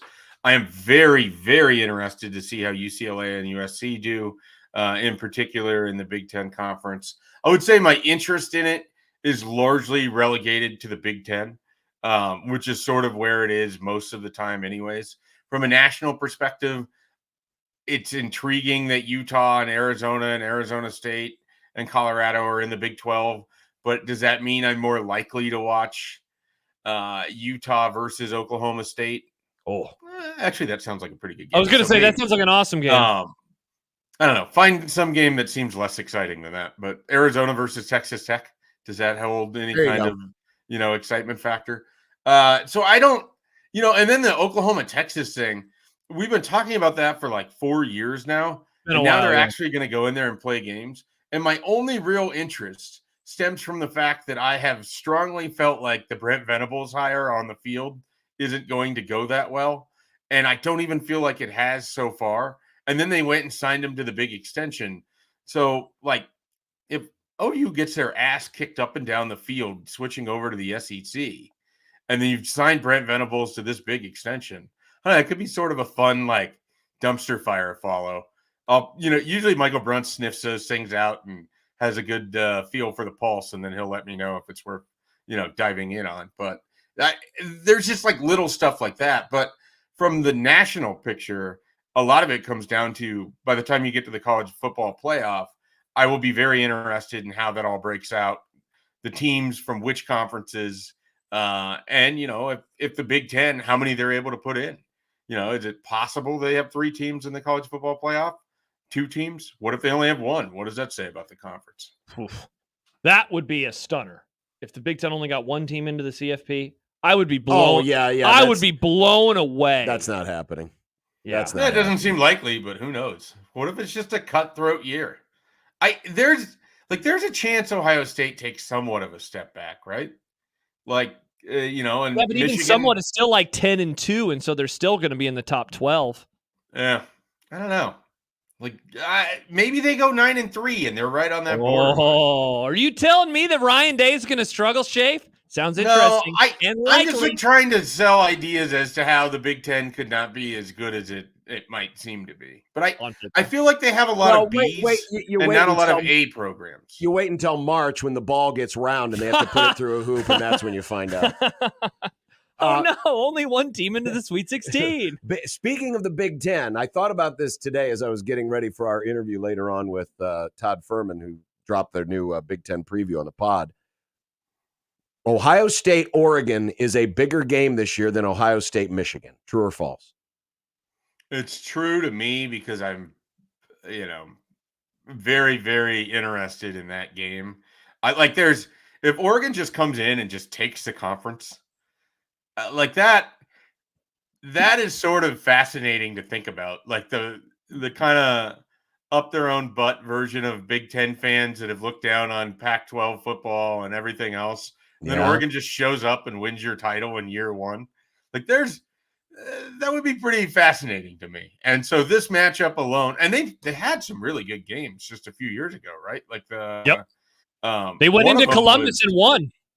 Well, wasn't CJ Stroud absolutely terrible for one of those games? And then it was, is he going to be the guy? And now he's a tour de force in the NFL. So they had some really entertaining games. So I think Oregon and Ohio State certainly has more juice to it than, Sherron Morris and Michigan versus Ohio State at the end of the year. Yeah. I mean, it from a who you expect to win the conference standpoint, it's a bigger game. Much bigger, yeah. But is it actually a bigger game? I mean, we know which game's going to get the bigger TV ratings, but I'm more excited for Ohio State, Oregon, for sure. And Josh is a Michigan man. Go blue, baby. Well, that's because, he's smart, handsome. Yeah. Oh, funny. Detroit Red Wings fan? Big Red Wings guy. Thank you for reminding our listeners, Shafe. People forget that I'm a Red Wings fan. You no longer have the water bottle. People don't get to see it every day. Yeah, I drink out of this now. There's no. I need to get a Red Wings sticker for my water bottle. Yeah, so people would notice. Something like that. Yeah, indeed. All right. Well, Shave, as always, we appreciate it. Are you going to Minneapolis, or is that someone else? Or not Minneapolis, Indianapolis? If it was Minneapolis, I'd be far more interested. Shorter drive, better city, probably a better stadium. But no, I will not be at Big Ten Media Days. I had considered going, but I will be holding down the fort for the Big Ten offices, for the Husker 24/7 offices here in Lincoln. Nice. That's good. Yeah. So are we. Yeah. Handshake me. We're not going. Yep. You won't find us at Elmo's or whatever the name of the place No, is. exactly. No, we will not. We have the Drover. We'll be okay. Yeah. Well, Shafe, thanks. Appreciate it. All right, guys. Have a good one. Have a good week. Bye, Shafe. Mike Schaefer of Husker 24/7. So we'll get into that question you asked in just a minute. Okay. Also, still to come, you didn't get a chance to opine on the Florida State news. Yeah, that came out what yesterday. the hell? And talk of the 9th conference game in the SEC. Interesting. Yeah, really interesting. So that and a lot more as we continue on this Wednesday. It's a Dumb Debates Wednesday. Don't forget, you can always send us your dumb debates. Use the hashtag dumb debates when you go to the JTech Construction Zone Twitter page, or send us your dumb debates via the Equitable Bank inbox. John at 1620thezone.com or Josh at 1620thezone.com. And don't forget, you can also sign up for 1620 the email. Oh, tell me more, John. Go to 1620thezone.com and sign up for 1620 the email. Thank you for telling me more. Yeah. Well, that's what you wanted. That's how you do it. Yeah, exactly. It's not that hard. It isn't. 1620 the zone.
Breaking news from Crime Town. Oh, Sports Flash? What happened now? According to the Lincoln Scanner account, across from the state capitol, caller says a male is taking a bath with his pants down in the fountain. What? Well, you can't take a bath without. What is this, a nudist colony? Nice. You need your pants down to take a bath.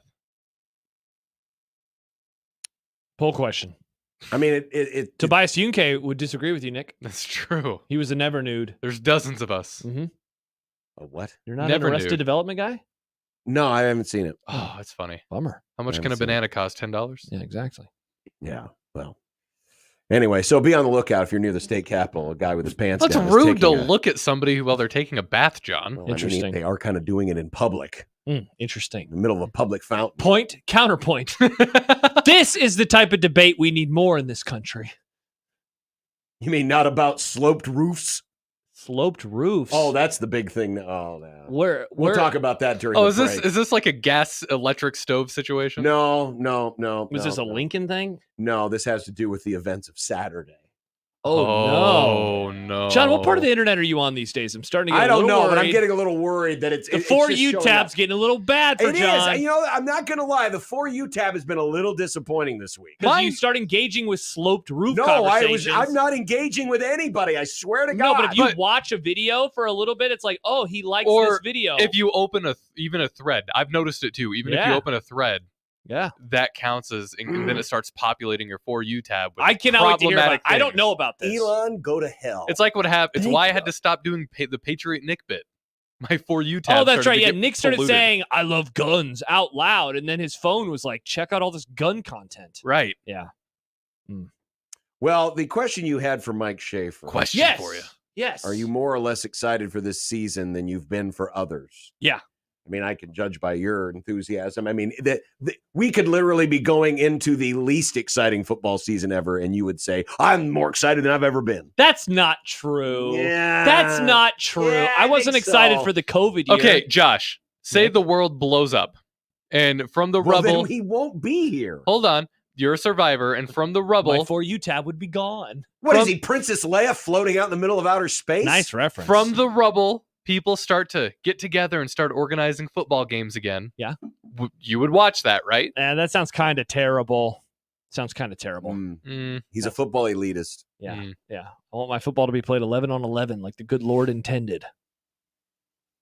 Well, what is your answer? So I mean, yes, my answer is I'm shocked. Now, I'm look, shocked. this is compared to recent years, right? This is not, am I more excited for any season ever? I don't know if I can answer that. That's so hard. You're thirsty for it. Like, yeah, you get to this time of the offseason, and I am someone who always is like, sweet, football is going to be here. But I would admit, and again, maybe this is because I've been listening to this podcast series that has gone through each of the coaches since Osborne and why they didn't work, why they did or could have worked and why they didn't work. And so my mind has been a lot lately on really the last 5 to 10 years. And I've been doing inventory, and that's what kind of got me this topic idea. I was doing inventory on how did I feel going into each of those seasons. And in particular, I was thinking about the Riley and the Frost eras. And there were definitely some high highs, but there were some pretty low lows. I was not excited for the 2020 season. I was excited for college football from the grand scheme in 2021, but not locally. Ditto again for 2022, though I think that by that point, my frustration with the program and the gaslighting surrounding Nebraska football, I think it really was sucking a lot of my joy away from the sport in general. This year, look, and you and I are in agreement on where the sport is going and why we don't like some of the things that are happening. But I will also be one to admit, I can't wait to watch Oregon play Ohio State. Like that stuff's cool. You know, like USC plays Michigan. That's going to be fun. And we finally get an expanded playoff, which is something that I've wanted for the majority of my life. I've wanted a number certainly bigger than 4, but at some point in my life, I wanted something bigger than 8. And so we're going to get that this year. I think that there are a lot of storylines. We're moving on from a lot, like Saban retired, Harbaugh's in the NFL. So we have like these new coaches in the sport. And while Georgia, I think, is the best program, they don't feel like this monolith like Alabama did. Now, dangerous words, I could look like an idiot in 5 months when they're winning another natty. But it does seem somewhat wide open, and I'm curious to see what a 12-teamer means for the wide openness. So I am more excited than I've been in recent years. But again, some of that was because of maybe the local scene and how that was affecting my view of the sport at large. And I am a bit bullish on Nebraska football in 2024. So I think that is playing a part in it too. Well, I understand all of those points you just made. Honestly, I'm not there yet. Yeah, I'm not there yet because it's your summer. Well, it is. It's summer. I'm so far away. It'll get there when it gets there. Yeah. But I do understand there are a lot of new things that are going to be interesting to experience for the first time. Yeah. And a lot of stories everywhere and how it's going to be covered. And now we have a situation. I hesitate to use this analogy. Sloped roof. Well, this is kind of in a sloped roof direction, but the For You tab really is bad. But we have For You pilled. But we now have distinct sides. We have the Big Ten side and we have the SEC side. Definitely.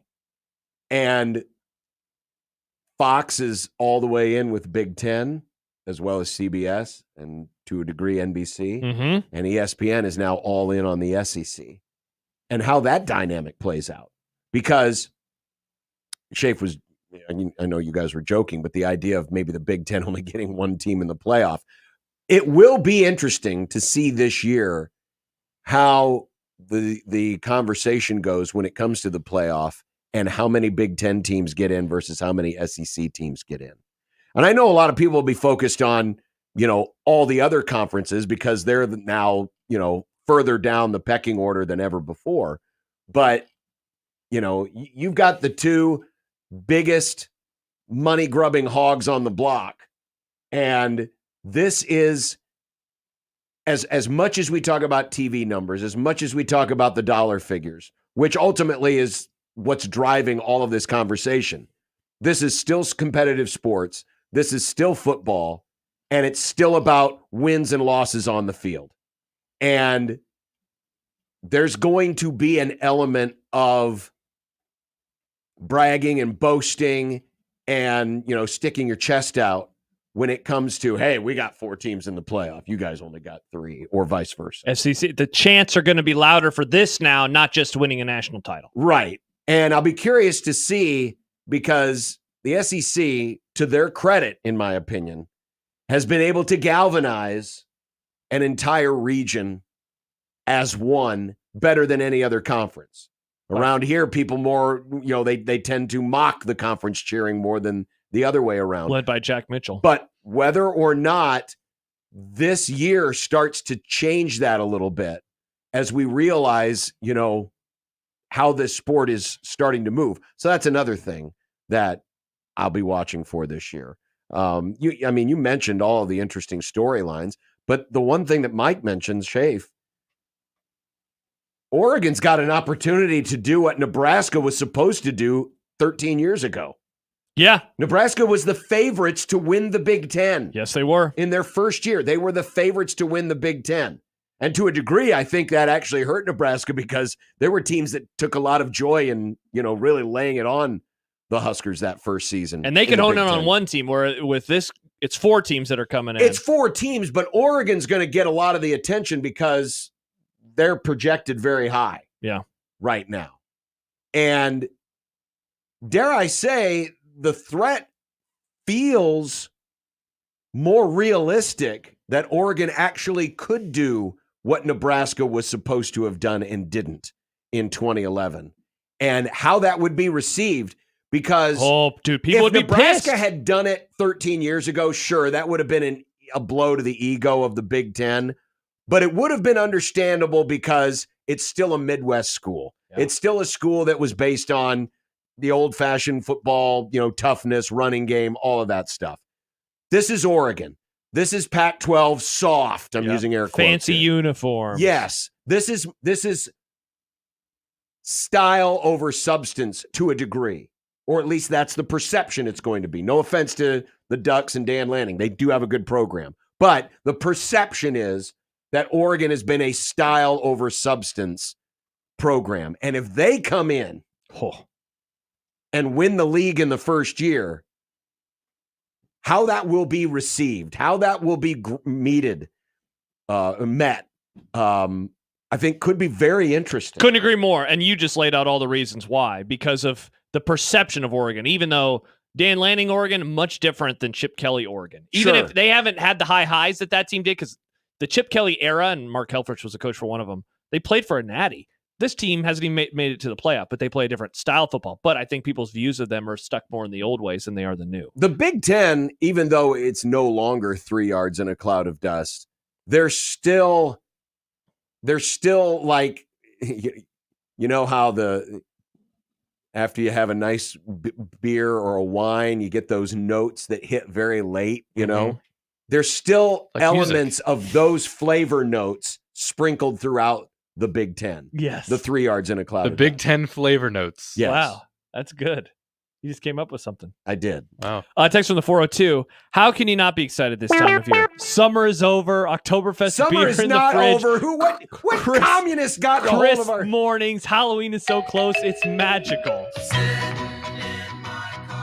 I didn't think the communists had the technology to have the ability to text us. Aaron writes, they were still 50 years behind the times. I'm super excited. We got the Open Championship this week, and then it's football season. Golf, John. It's golf. It's the major. It's the last major of the year. Well, if it was so major, how come we didn't know about it? Because you're an idiot.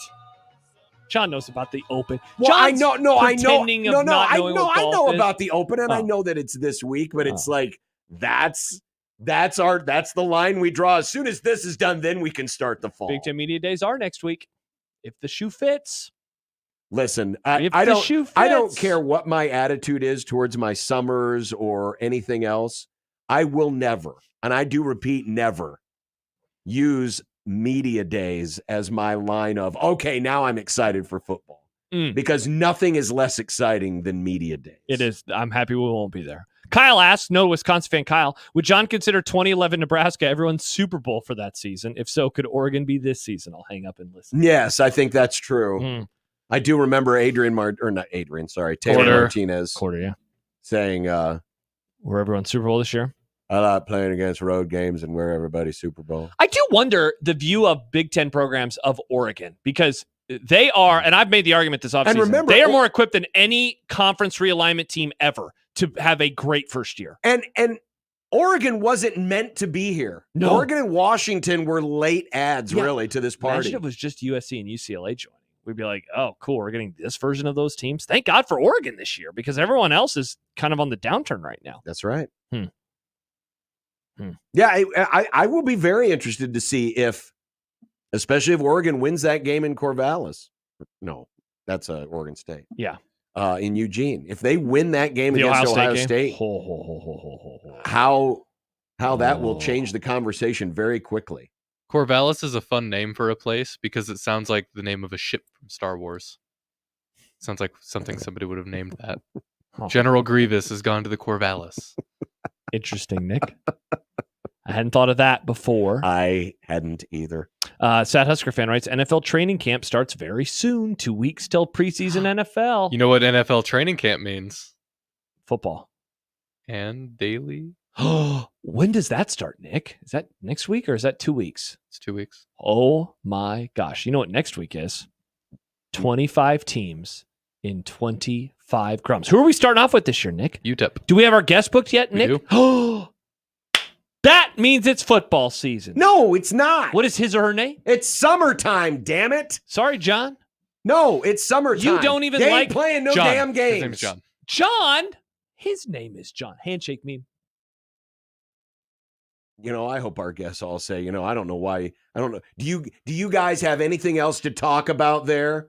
That's how I hope every one of our guests. What, like with the Wisconsin guy back in the day? And then Stibbs would send him a middle finger emoji. And I'd say, hell no, we don't. Don't you realize football is still several days away? I'd be like, bro, we live in Omaha. What do you think we're talking about this time of year? It's football season, baby. Sorry, John, we're not talking Paul Skenes. I try to go over to your side of the aisle, and I'm like, oh, Shohei is good, and then you get mad at me. I don't know what you want from me. Never go to my side of the aisle. I say Shohei is good. That's a baseball aisle. Yeah. You're in the baseball aisle. Are you was it slanted roof? Are I you can't a wait. slant or a flat? Slope or a flat? Slope. I thought about searching on Twitter, but I No, kind of want John to explain it to me. I'll Just find out in the break. Let's go to break so I can find out about sloped roofs. Don't. It's like a drummy or flat. Oh, flat. Are you sloped or flat? Flat. Drummy. I think I might get wings tomorrow. I like both. What's for dinner is not for 2 more hours. I was just thinking about tomorrow. I might get wings. Surprised he's not planning it 2 months ahead of time. I am That's too. my birthday in a month and a half, Nick. This almost feels also late. Wings. This almost feels late for Josh. Are you going to be okay? Are you going to be able to manage deciding something for tomorrow? I just did. I don't plan every meal. Last night, spur of the moment, decided to get a burger from a restaurant. It was great. Spur of the moment, Josh. That's what they call me. On 1620 The Zone.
Sad Husker fan points out on the YouTube that NFL training camp already started for the Chiefs yesterday. Wow, it's football season in America.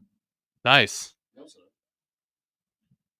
What was that, John? I said, no, it's not. Interesting. I think, Nick, you could make a Reagan-style open that says it's football season in America. Maybe that's how you build Fired Up for Football this year, with some flowery music. It's football season in America. That'd be fun. I don't think I know this reference. You don't know the Morning in America? No. It happened before he was born. Of course he doesn't know. I'm surprised you know. I wasn't born in 84. I'm surprised you don't know. Got to study history, John, before you're doomed to repeat it. People forget he said 4 famous words one time, too. Great president. Fine man. interesting. By the way, that movie's coming out at the end of the month. Dead end man. of next month. We need to figure out, we need to redo the math. Who's got pick 200 now? Oh, you're so obsessed with pick 200. You've been 200 pilled. Yeah. I am 200 pilled. Because he wants to pick Lord of the Rings. It's Fellowship, John. I just watched. You could pick it for 198, Nick. I watched Two Towers the other night. It was great. Oh, of course it is. The It's a great extended movie. edition, the way God intended. Yeah, it's like Empire Strikes Back, but for Lord of the Rings. No, Frodo, God. I am your father.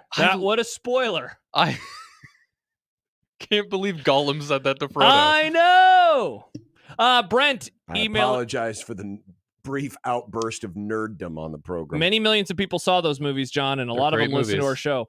Brent emails in Equitable Bank inbox following up on last segment's discussion. I would argue Nebraska had it worse as the lone school coming into the conference in 2011. Oregon comes in with similar expectations, but also is coming in with other notable brands, USC, Washington, and UCLA. In this new world of realignment, a new school coming into a conference doesn't seem as crazy as Nebraska joined the Big Ten in 2011. Also, I'm with Josh in already being excited for this football season. New additions to multiple conferences creates interesting matchups, as well as Nebraska having the legit possibility of a breakthrough season and not just off-season fool's gold. GBR 2024, let's go. Have a good rest of the shower, fellas. Wow, what a fun autocorrect that was. We're going to have a good rest of the show. Say that to that guy in Lincoln. Thank you. If you're in a fountain, that is more of a shower than a bath, right? Yeah. Thank you, Brent. Apparently he didn't know about that. Thank you, Brent. I think it'll be interesting because Oregon definitely has a chance. But we'll find out more about that with our guest coming up in the 5 o'clock hour. That would be Todd Ferman. Another football guest.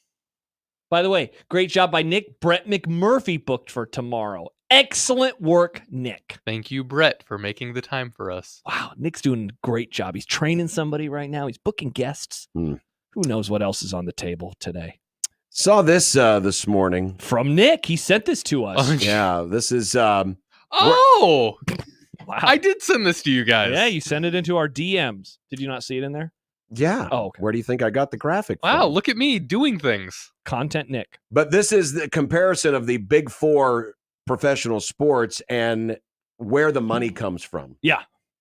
And how much each league is dependent on certain aspects. Those aspects being their national TV, their ticket sales, team sponsorships, concessions and parking, and their local media, TV and radio. And the NFL literally gets 2/3 of all of its money from its TV contract. Crazy. 2/3 of its money. There's not another league that is close in terms of its number one revenue producer having that great a share of the pie as national TV and media does for the National Football League. 66%. Yeah, honestly. So team number or the league that is second is the NBA, 41%. So in a way, it's very close to the inverse, where one is 2/3. That is more than a third. Certainly it's 2/5. But that's a crazy drop from how important the national TV deal is from league to league. 26% for Major League Baseball and under 20%, 19 for hockey. And this is based on last year, but I'm guessing after the new TV deal kicks in for the NBA, that percentage will kick up. Probably right, yeah. Because the NBA got a big boost. Big boost. Meanwhile, the rest of the NFL, only 17% of their revenues come from ticket sales, 10% from team sponsorship, 6% from concessions and parking, and only 1% from local TV and media. And remember, the only money really that NFL teams get from their local media is whatever their radio contract is, and then a couple of preseason games, because there is no local TV. I'm honestly surprised that it's 1%. And maybe it is like a half percent, and they just rounded it up. That's because crazy. all the other leagues rely more on that. Baseball obviously relies more on local TV and media than any other sport, 23% of its revenues. Yeah. But if you look at baseball, look how almost not, I wouldn't say evenly split, but the top three ticket sales account for 31% of all baseball revenues, 26% from its national TV contract, and 23% from its local media deals. So that's 80% right there in their top three. And it makes sense, right? Ticket sales being number one. And hockey, by the way, that's their number one, 44%. Raw tonnage of baseball, it makes sense. Pretty crazy, though.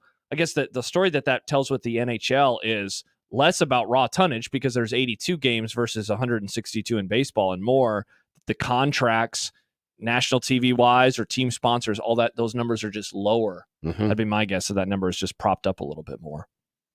NBA, 41% of its media or revenue comes from the national TV contract, 26% from ticket sales, 13% from its local TV, 12% for team sponsors, 8% from concessions and parking. It's interesting. All four major leagues basically have almost an identical percentage of money coming from sponsorships.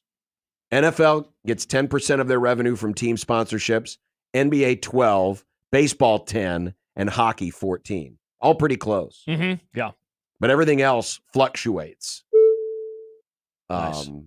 between the other options. And when you look at where the revenue comes from, I mean, in baseball, this is why the owners are hesitant to making the season shorter. Oh, of course, yeah. They'd lose ticket sales. That number would go down. There would be fewer national TV games and obviously fewer local TV games.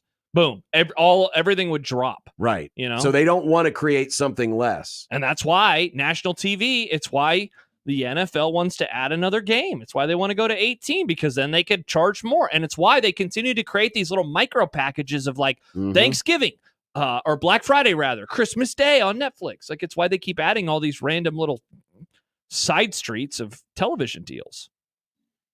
So interesting little look there at where all the revenues, all the money comes from. Nice get, Nick. Thank you. You are kicking butt this week. You know where I found that? My For You tab. Oh, no. Did you see any sloped roofs in there? Not yet. But if we keep talking about it, I'm sure it's going to show up now. That's a good point.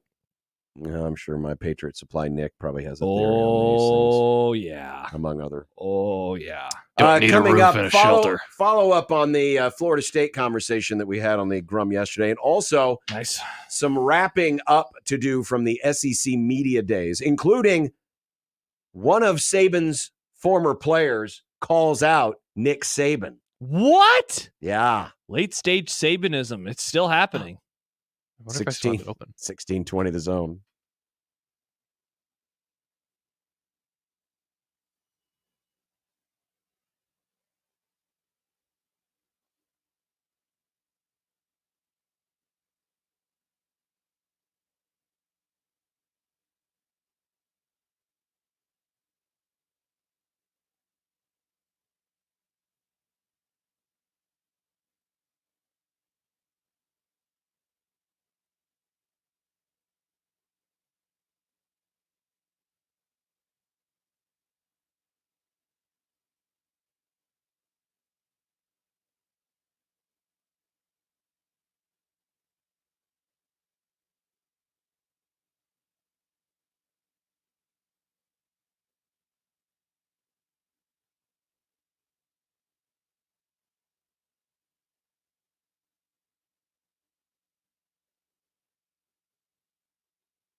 So yesterday, as reported by Brett McMurphy of the Action Network, who will join us tomorrow on the program, sources that he has spoken to inside the SEC and the Big Ten have a very lukewarm response to the idea of a Florida State arrival. Mm-hmm. Florida State currently suing the ACC to get out of its grant of rights contract in a very sloppy process right now. But according to McMurphy, one Big Ten source said that Commissioner Petitti is staying away from expansion. Why would we want to expedite more chaos by adding Florida State? And also that there is no appetite among the presidents, partially because Florida State is a disruptive partner. Yeah, they've been acting like a bunch of goobers the last couple of years. In basically suing the ACC. One of the sources, what's the upside of Florida State? We got what we needed by adding USC, UCLA, Oregon, and Washington. And Oregon and Washington were added at 50 cents on the dollar to help USC and UCLA. Who would Florida State help and at what cost? And most importantly, who's going to pay for it? I wonder if the last question is, because my answer would be, well, the television networks, of course. Is that a insight into them saying, whoa, we are not interested in this? Which... And that's the biggest factor. If the TV networks aren't going to pony up any more money, mm-hmm. then there's no reason to expand. Every single solitary thing that has led to expansion in the SEC and the Big Ten has all been about money. Yeah. And it was one way a decade and a half ago when Nebraska joined, and then later Maryland and Rutgers. It was a different thing for the West Coast schools. You would have to get guarantees that if you're adding Florida State and insert school here, mm-hmm. that you could reopen the negotiations with Fox and NBC and CBS, and that you could then bring in money. Because, and this is such an obvious thing to say, but if you go from 18, let's just say 20, because it's an even number, nice and round. You go from 18 to 20. Okay, well, the schools, and let's just say it's going to be $60 million. Okay, well, $60 million per school, you need to find an extra $120 million in your TV contract, mm-hmm. or everyone's taking a pay cut, or they're coming in for free, which they're not going to do. They're right. You know, they might pay a lot of money to get out of the ACC, but they're not going to go to a league and not get anything on the front end. I guess I'm a little surprised that the money wouldn't be there, given that you would have the state of Florida, because I've long thought the SEC probably wouldn't want them. But I also thought that the Big Ten would, because you get a brand new state, you'd be coast to coast. It is a big brand, national championships, mm-hmm. 3 of them over the last 31 years. I figured that would be a great fit for the league. So this tells me, and I don't want to say bubble burst because that implies something else, but maybe the money is just not there TV-wise like it has been. I mean, hell, John, look at the college football playoff expansion and how some of those first-round games are not worth as much money as a lot of people thought that they would be. Have we reached that point now where it's diminishing returns, even in adding a program like a Florida State that does have a lot of cachet that, hell, most of the schools that the Big Ten has added over the last decade and a half don't have? As I said yesterday, it feels like we may have reached at least a point that violent expansion is on pause. Yeah. It's not a guarantee, and nothing's a guarantee, but there's just, as you said, there's not the appetite at this moment. And again, they're not just going to add Florida State to add Florida State. They're only going to add a Florida State if they can get more money out of it. And remember, unlike the SEC, which now just deals with one partner, the Big Ten's got to go to all 3 of their partners. Correct. Right? Yep. So you talk about, all right, let's say they add Florida State. And that means in order for the Big Ten to feel whole, they got to raise another $60 million. We're just using that as a number. Yeah.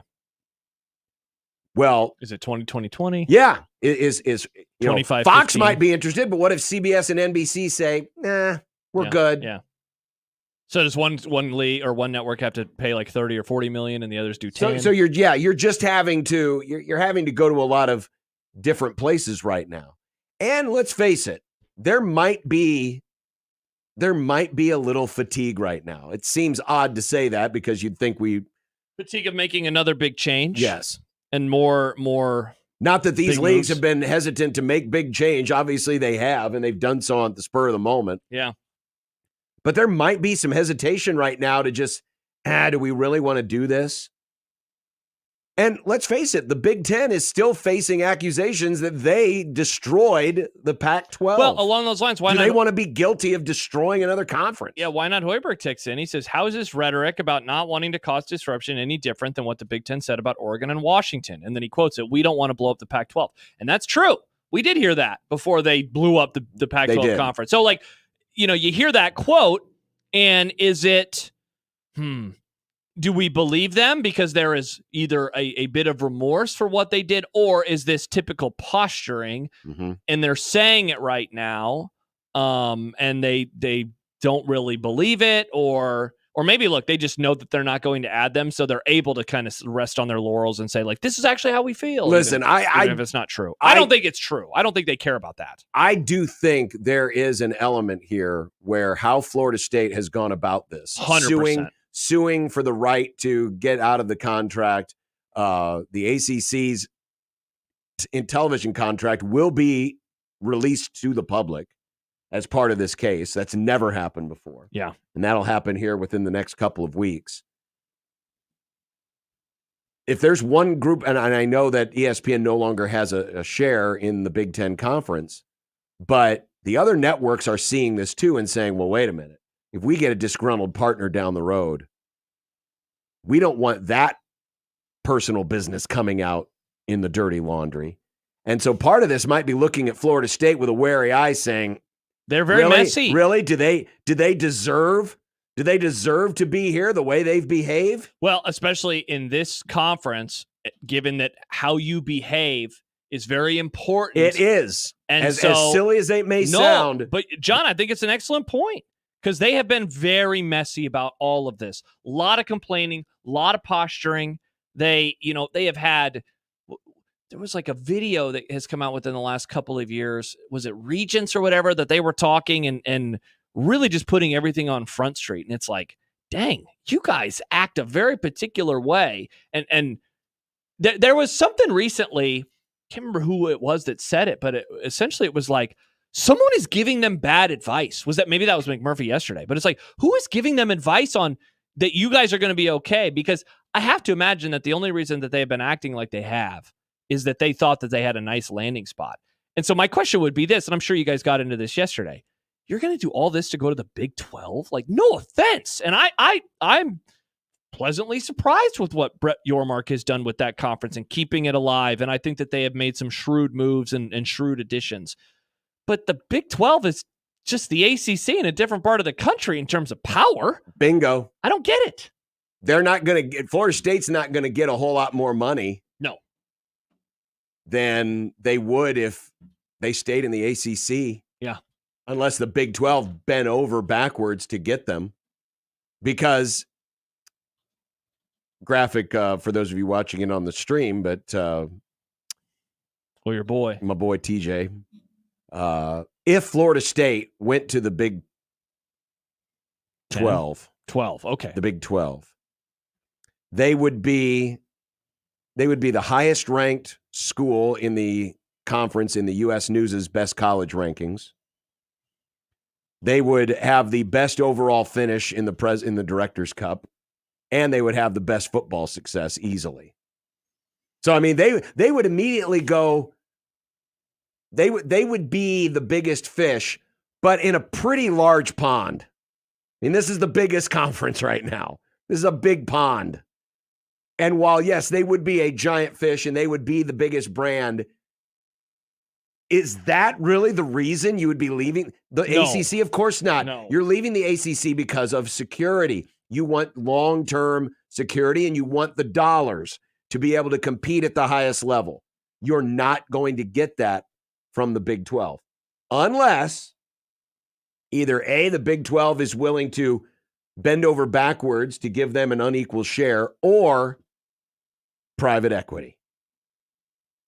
And the Big 12 has been a lot more open to talking about private equity. They certainly have. Than either the Big 10 or the SEC. We haven't heard much from Tony Petitti. We'll hear from him next week at Big 10 Media Days, but Greg Sankey has made no bones about it. He does not want the SEC opening its doors to venture capitalists. No. And they don't need to. And they don't. Because obviously they're ahead of the game right now, but they don't want to give up that kind of control. So, yeah, I mean, it's a very odd posture. I think Florida State way overplayed its hand. Definitely. And Clemson seems to be along for the ride. Yeah. Just like, I'll be home. Oh, okay, well, we'll jump in too. Because, again, I just cannot imagine doing this if you didn't think you had a guarantee of a landing spot in one of the other two leagues. I just cannot imagine doing all of this to go to the Big 12. Because we got a text from Chris in Montana, a couple of them. He says the Big 12 can be Dr. Pepper compared to Coke and Pepsi. ACC can never be Dr. Pepper. I disagree. I don't know why the ACC cannot be the third most powerful conference with a bullet. Like, they have championship programs. They have much more success on a national scale recently than the Big 12 has. The last national championship program in the Big 12 currently is Colorado, and that was 34 years ago. The ACC has Florida State. They have Clemson, who have won 3 national championships in just over the last decade alone. I know that this is a football discussion more than it's anything else, but North Carolina and Duke are certainly not pushovers. Miami, I know they've been a sleeping giant forever, but that is a program that can have a lot of success. The issue with the ACC is that they locked themselves into this insanely long contract, which you just have to, I mean, inflation comes for everybody. I cannot believe that they, like, yeah, let's sign up for until 2030, whatever. So I disagree entirely with what Chris said, because I think the ACC can be that. They've just been a bunch of idiots. They've been buffoons in how they have acted. And I think that they have watched from the outside as all of these things have happened, and they've had their own infighting, and now suddenly they're fighting for their lives in theory, and they shouldn't have been. Listen, you're not a program like this. You don't aspire to make, even if you want to acknowledge that the Big 12 might be a skosh better, that's still a lateral move. You're not doing this to make a lateral move. Florida State did not start this process. Yeah, to end up in the same conference. To end up in the Big 12. Yeah. Sorry, they didn't. They were pining for the SEC or the Big 10. Yeah, it's like imagine you're burning your way out of your office because you're like, yeah, I got this job waiting for me. It's going to be awesome. I got this job waiting for me. It's going to be awesome. And you're doing all this stuff and you're talking a lot of trash and everything's out in the open. And then it's like, oh, you're going from here to there? It's like the same job, but they'd like give you lunch every day, but you lose a couple vacation days. And it's like, okay, so what are we? So what did I do this It's for? the same office job. It's the same conference. It's just with a different name. And I guess, in the Big 12, you are able to negotiate some of those the third tier rights or whatever. And so, like, yeah, you can get more money there. But again, brand wise, I would say that the ACC has a lot more powerful and more recognizable brands than the Big 12 does at its current state. Again, I don't buy that they would do all this for the Big 12, and I'm guessing you don't either. They got screwed, or they screwed themselves. They screwed themselves. Yeah, definitely. Jed says, can't say the third conference can be the Dr. Pepper to the Coke and Pepsi, since Dr. Pepper is now the second most popular soda. So they're trying to. I love Dr. Pepper. They want to be the Pepsi then. Yeah. Is that what's going on here? Oh, wow. They want to be the Pepsi. Yeah, nobody wants to be Pepsi. Wild cherry's good. Oh my gosh, Nick, what are you, 12? Lime Pepsi, also good. Oh my gosh, I'll take that and throw it in the dumpster. Peach Pepsi's okay. Everyone gets worse. Meanwhile, at the SEC Media Days, as things are wrapping up today. Oh, it's already over? Yeah, I Don't think they have one more day? I thought it was a 4-day event. Oh, is it a 4-day event? I thought so. It just means more. Yeah, John, it's a 16-team league. 16 is not divisible by 3 unless you saw one of the teams in half. Yeah. Anywho. What are you, King Solomon? Anywho, nice Bible reference. Apparently, the proposal to add a 9th SEC conference game has been reintroduced as a topic on the administrative agenda, according to Greg Sankey. Dare you say a topic alert from Greg? Topic alert. I saw Greg Sankey. Those programs at first against adding a 9th conference game are more interested now in doing so, according to multiple administrators at conference schools, as a way to enhance schedules with bigger matchups and generate more cash through ticket sales, as well as a television contract with ESPN. I mean, I've always thought that this was there, but the biggest problem is ESPN hasn't been willing to play ball and raise the – because that's the thing. Yes. SEC wants more money out of ESPN if they're going to go to a ninth conference. They're not going to do it out of the goodness of their own heart, just like the Big Ten's not going to have Florida State not get any more money out of it. Sankey did say, we will use the first year of the expanded playoff to see how things play out. So there's still the chance they could stay at 8. God, that'd be so stupid. I don't think it's going to happen. I've long been bullish on them expanding to 9. I think they will, but only if the money is there. And let's hope that the money is there. Let's just say, I hope the SEC can find the money. Either the money is there, or it is definitive that playing one less conference game hurts them in the playoff. Yeah, which I don't think will be the case. Yeah, and so it boils down. And I'll be money. honest too, John. Like, I don't, barring like 2 teams making it from the league, and the committee literally saying, well, there was one fewer data point. I don't really know if anything could happen this year that would make it seem realistic that the 8 versus 9 kept them out. Just because, like, there's probably still going to get 3 or 4, just like the Big Ten is probably going to get 3 or 4. And 9 versus 8, I don't think is going to be a telling story one way or the other. So it would have to be the committee literally saying, nope, they did it wrong, and they're going to get punished for it. They're going to do it because they haven't been punished so far in the 4-team era. Exactly. Why would they be punished in the 12-team era? Exactly. The tone I'm choosing to read this in is it feels like they want to do it. It's just a little too late before the start of the season to do it. So they're just saying, we'll look into it. No, there are people who do want to do it for sure. Mm-hmm. They do want more money, though, like John said. Yeah. Okay. There is another part of it, though, where there are some teams, Kentucky, Mississippi State, those types of programs that don't want it because they like picking up cheap wins versus teams. So then they like the cupcake schedules. They do. I'm glad that other teams don't do that. Interesting. Like teams like Nebraska don't just pick the easiest games. No, to they get play. them to a bowl. They play power teams like Colorado. Mm-hmm. Like you and I. That's just one of 12, Nick. Just one of 12. Well, hopefully that continues. UTEP. Most important game. Yours. Tyler Booker is an offensive guard for the Alabama Crimson Tide. It was Alabama's day at SEC Media Days. And today on the SEC Network, Nick Saban picked the 2 teams he thought would play for the title. He picked Georgia and Texas. Wow. Ooh. Hook 'em, says Nick Saban. Tyler Booker, quote. Look for Alabama. He's quoting his former coach, Nick Saban. I like this. He always said, don't let some guy who lives in his mom's basement determine how you feel. I'm not going to let a guy who plays golf all day determine how I feel. Hell yeah, baby. Go after this man. What does he know? Wow, all he's doing is making a prediction. How many times have you ripped people saying, well, you guys always looking for your receipts just because I predicted something and it turned out to be wrong? And you're always coming back at those folks, and this kid is doing the exact same thing, and you're giving him the old attaboy. I'm going to tap him on his butt and say, good job, son. Go back in there and get him. And he's going to be like, please don't tap my butt, sir. I don't know you. Oh, interesting. That's pretty funny, though. Oh, it's a great response. He did add that he was joking, lest anyone get offended by the funny comment. He probably said that knowing Saban would laugh at it. He probably did. Yeah, Nick was probably like, tee-hee. Get a good guffaw. Yeah. While he's eating his cream pie. Did he bring his, he loves the cream pies. Did he bring his media pass today? Did he get in with he remembered his media pass. Did he get pass. accosted again? No, he didn't get accosted. Okay. Good. He's all good. I wish I could tell Nick Saban to put on his media pass. Isn't it amazing, John, that I was right about Nick Saban? Never will win a national championship again. You said I was wrong. He only coached 6 more games after you made that proclamation. Wrong. I said it before the season started. He coached 1 season. We had a whole segment about it. Yeah. Remember the Open? I like that Open. His last championship was COVID. That season didn't count. So his last real one is 2017. God, it was so long ago. I don't even know what was going on in 2017. Doesn't count, huh? Nope. Tell that to the Tampa Bay Bucks. I will, actually. That was horrible. That to the LA. Tell that to LeBron.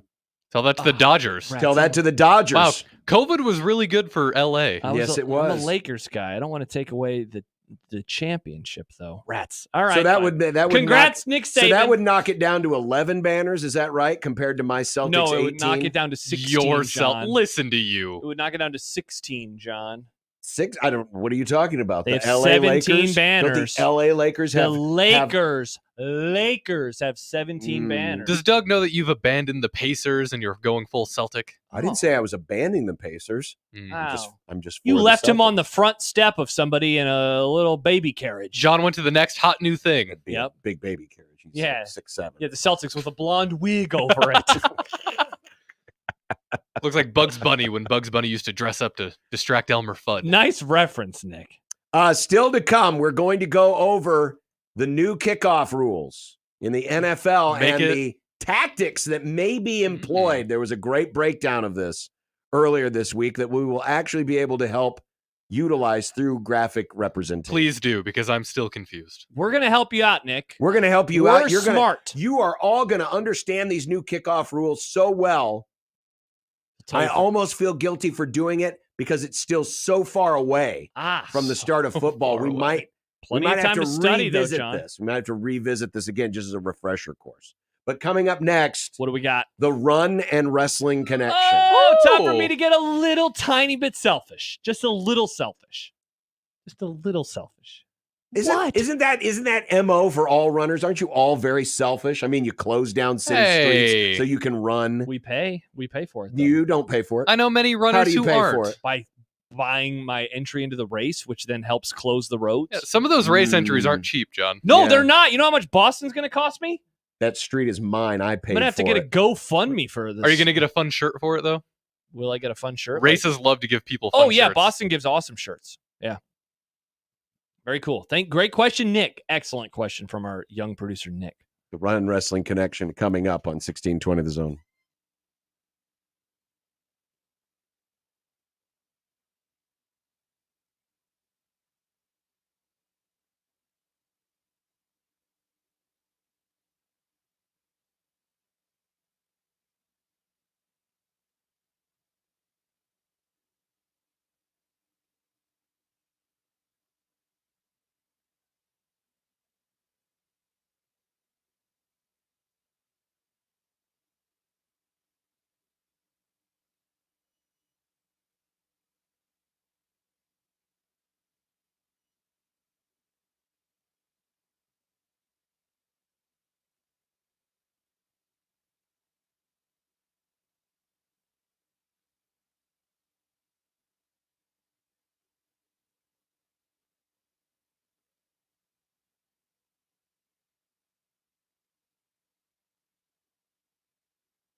What's up with all these listeners, John, asking us to do a wrestling segment?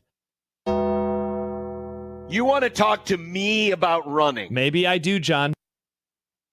You know what? This is what we'll do. We'll do a minute of running and a minute of wrestling. The Run and Wrestling Connection.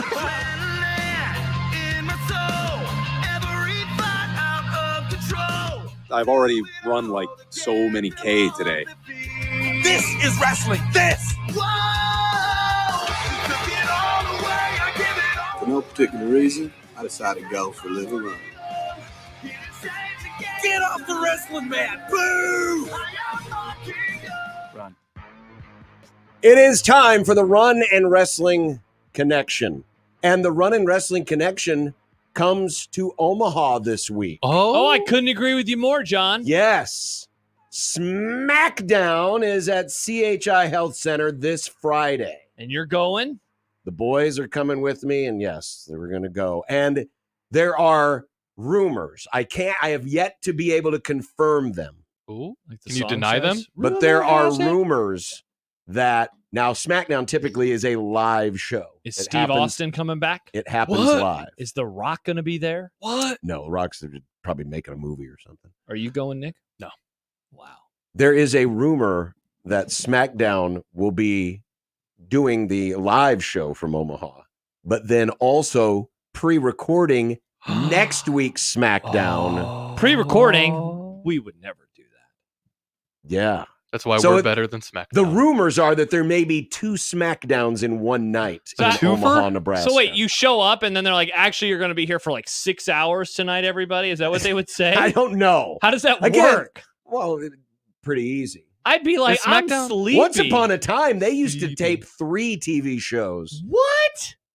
Yeah, I went to it. This was way back in the 80s, but they used to when SmackDown's a 3-hour show. Yeah, that's what because I know Raw's 3 hours of SmackDown. SmackDown's also. a 2-hour. Okay, Oh, sorry, that makes it easier. But back in the day, when the main wrestling show was the syndicated show that runs on the weekends, 1-hour show, Superstars of Wrestling is what it was called. They would come into a town and they would tape 3 1-hour shows. Wow. In the same city. Wow. And then give you some additional matches, blah, blah, blah. But yeah, I have not been able to confirm this. Where's this rumor at? Is this on the For You tab with the sloped roof? Yes, it's been on the For You tab next to the sloped roof. John's been on the SmackDown scrolls. Have you been rumor pilled recently, John? No, I've not been rumor. I don't know what that means even. Oh, interesting. No, he's too busy being sloped pilled. But not only SmackDown coming to town, but Nick's famously the guy who cost him $40 in rice. Oh, the guy who says "who." He doesn't say who. What does he say? Yeah. That's so dumb. Your catchphrase cannot be "yeah." Yeah. No. It yeah. is. That's stupid. L.A. Night. Yeah. He's making a live appearance at Wine, Beer, and Spirits here in Omaha this Friday from 10 a.m. to 12 noon. A wrestler is going to a place called Wine, Beer, and Spirits. Yeah, it's a sponsored deal. Oh, interesting. Presented by Wheatley American Vodka. Mm. And you're not going to this wrestling event? You love this man. You love how he says, yeah. I might sneak out Friday. I might sneak out Friday. Wait, you'd have to leave early? You'd have to leave the Grum early? Are you leaving the Grum early? Because it's 10 to noon. I'd be able to make it back. Early? I'm not. Oh, no. I was talking about the wrestling component. No, I'm not going to that. I didn't get tickets. Why not? Don't we have tickets? I don't think so. Oh, we didn't get tickets? I haven't. We do. I don't know about them. So you are going, or just your kids are going? Yeah. Oh, that's going to be fun. That's father-son bonding. Yeah, time, we're John. going. Yeah, we're going. But so yes, very exciting. I'll let you know how it goes. Cool. Yeah, we'll see him. 6 hours. Cody Rhodes will be there. Cody Rhodes will be. We know LA Knight will be there. Yeah, Cody's story. It's a good I thought his story finished. He has a new story. There's always stories. It's wrestling. There's storylines. I hate that. It's called story. It's like soap operas. They never end. Yeah, I know. I mean, technically, all those books you read, those are yes, stories. those are stories. I don't like it called a wrestling story. Cody's story. That's dumb. Well, it's his whole saga. It's the parts of the whole. It's his lore. I mean, if you watch a biography on Dak Prescott, that would be Dak Prescott's story. You talk all the time about how you like seeing the stories of college athletes. Yeah. Yeah, I just don't like that it's called Cody's story. What would you call it? Cody's life. All right, it's time to talk running, shall we? Back after this on 1620. We ran out of time. No, we're actually early right now. So last night, shout out to Gerald Kubiak. He's been putting on Tuesday night track workouts in Omaha since all the way back in, I believe, the year 2000. Or maybe it was 01. Either way, he's been putting these events on for over 20 years, John. Very cool. Well, once a summer, he does a mile time trial. Do you know what that is? Time trials like the Indy 500? Like the Indy 500, like qualifying? Yes, but faster. So it's like faster than the Indy 500? Faster. Wait till I tell you what I ran last night. So once a summer, everybody goes and 228 miles an hour? Close. Excellent video content would be Josh racing side by side with an Indy car. I'd whoop that Indy car's ass because I'd rip out the engine. So anyway, once a summer, he does a mile time trial. Last year, I would pay to see Josh try to take an engine out of a car. Fine. I get a baseball bat. Last summer, I ran a 5:16 mile. 5:16. That's pretty fast. Pretty fast. 516 miles an hour? Nice. So I had not broken 5 minutes in the mile, but one time, and that was in high school. And actually, that was only a 1,600 meter race. You, John, of course, know that a mile is actually like 1,609 meters. Yep. Well, he measured it out last night. I measure in English. Okay, so that's, I don't know. 5,280 feet is what a mile is. So we did the mile time trial last night. Many of us were there. I think it was like total of 40 runners were there. And I ran a 4:55. Fastest mile I've ever run, John. I wanted to break 5, and I did it. My chest hurt all last night. Got him! That's what I said. I basically said that when I crossed the line. I whipped out a woo! I was so pumped. A Ric I should have Flair. said, yeah! I was so excited and so happy. Don't you love seeing me happy, John? How come you don't like LA Knight's catchphrase when Ric Flair's was less? It was actually woo. Woo! It was just a sound, but LA Knight's is a word. It was awesome. I mean, it was really difficult, but the feeling of accomplishing a goal is awesome. All jokes aside, I'm proud of you. Thank you, Nick. John? Unreal. Unreal. I'm happy that you're happy. That's as nice as you can be. Thank you, John. I'm happy as nice that you're as happy. you can be. Such a backhanded So how does this help you get to Boston? It doesn't. It's just sometimes it's fun to test out myself and to accomplish goals. I ran the mile faster than I ever had before, and I'm going to be 36 in a month and a half. That's pretty neat. You've never thought about just like using your watch and doing the same thing? No, I couldn't run this fast before. I'm faster than I've ever been. I'm so literally the fastest I've ever been in the mile. Somebody else to time you. No, I timed myself on I mean, he did it too. We all timed ourselves. Well, I know. That's why I was John, asking. the issue was I couldn't do this until now. Dude, running a mile really hard is really hard. Mm-hmm. But that's why I was asking. I was asking you couldn't. No, I literally couldn't do it. Last year I did a 5:16. Is this enough for you to qualify for Paris? No. I appreciate the kind comments, though, in the YouTube chat. Jess says, respect. Sub 5 is legit. YouTube user says, awesome, Josh. You said 4:56? 4:55. 4:55. Yeah, pretty Very sweet. nice. I couldn't do it. I got bad news for you. What? It's not faster in an Indy car. Ah. That would be a bad Indy car. If the engine wasn't working, I think I could do it. There you go. The run and wrestling connection. It's the segment that everybody loves. Yes. Are we going to keep doing this in football season? Is this a segment that's going to be here for the rest of time? Football doesn't have to mean everything else dies. We don't kill dumb debates for football. We used to get rid of Mike Farron during football season. See, this is the problem with you people, and I do mean you people. What did I do? You already hog up all the airtime, and now you want to take away everything. Don't be such an hog. I'm sorry, John. I was asking. I didn't know if this segment was going to die. I love to hear that it will still be here. I'll be getting close to the Chicago Marathon by that point in time. Well, we'll find out what new personal record Josh sets in the next week's run and wrestling connection. Probably nothing, but I appreciate you asking. Corey says, would that qualify you for state? Hell no. I am not as fast as those state kids. Dude, the guy who won state this year, the tiny baby boy, I think he ran like a 4:12. Tiny baby boy? Well, he's a high schooler. He's a boy. He's not a man yet. Yeah.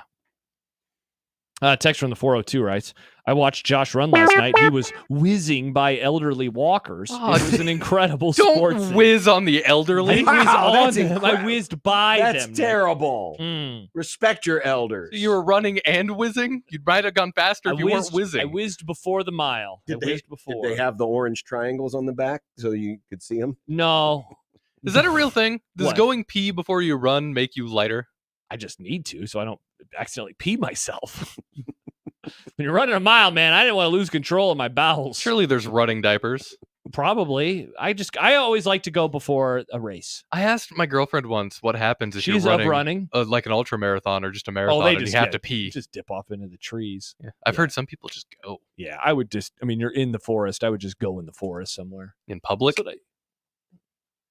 Spoiler alert, Nick, a lot of runners go to a trail on a weekend. You'll see someone peeing. Yeah. No respect for our environment. No, it helps. It's good for the environment. No respect Trees at all. like peas. Look at all these nice. I like all these nice compliments. Thank you to our nice listeners. You balance out John. Darren says, congrats, Josh. A 5-minute mile isn't easy, and to do your best at 36 is pretty special. I am in my mid-30s, late 30s. Am I in my late 30s when I turn 36 in a month and a half? No. Am I in my late 20s now? You're 27, definitely. Okay. Yeah, you're definitely your late 20s. You can define 36 it feels mid still. You can define it mid however you want. Yeah. Coming up next, the new kickoff rules. Oh man. And how strategically it may work. I think you're going to appreciate this segment because I know a lot of people will be confused this football season when they watch the NFL and it looks way different. Nick is confused. We're going to be here for Nick. We're going to be here for Nick. We're going to help explain it, but we're also going to explain how teams might tactically gain an advantage. And I will say this. We are going to obviously do our best for just the radio listeners. But Of if you are course. able to watch the video, John put a lot of work into this, and you'll see all sorts of graphics. You'll see the charts. Yeah, good job. You'll see the charts. Next on 1620 The Zone.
Welcome back to the Grum, 1620 The Zone, 1620thezone.com, and the Zone mobile app.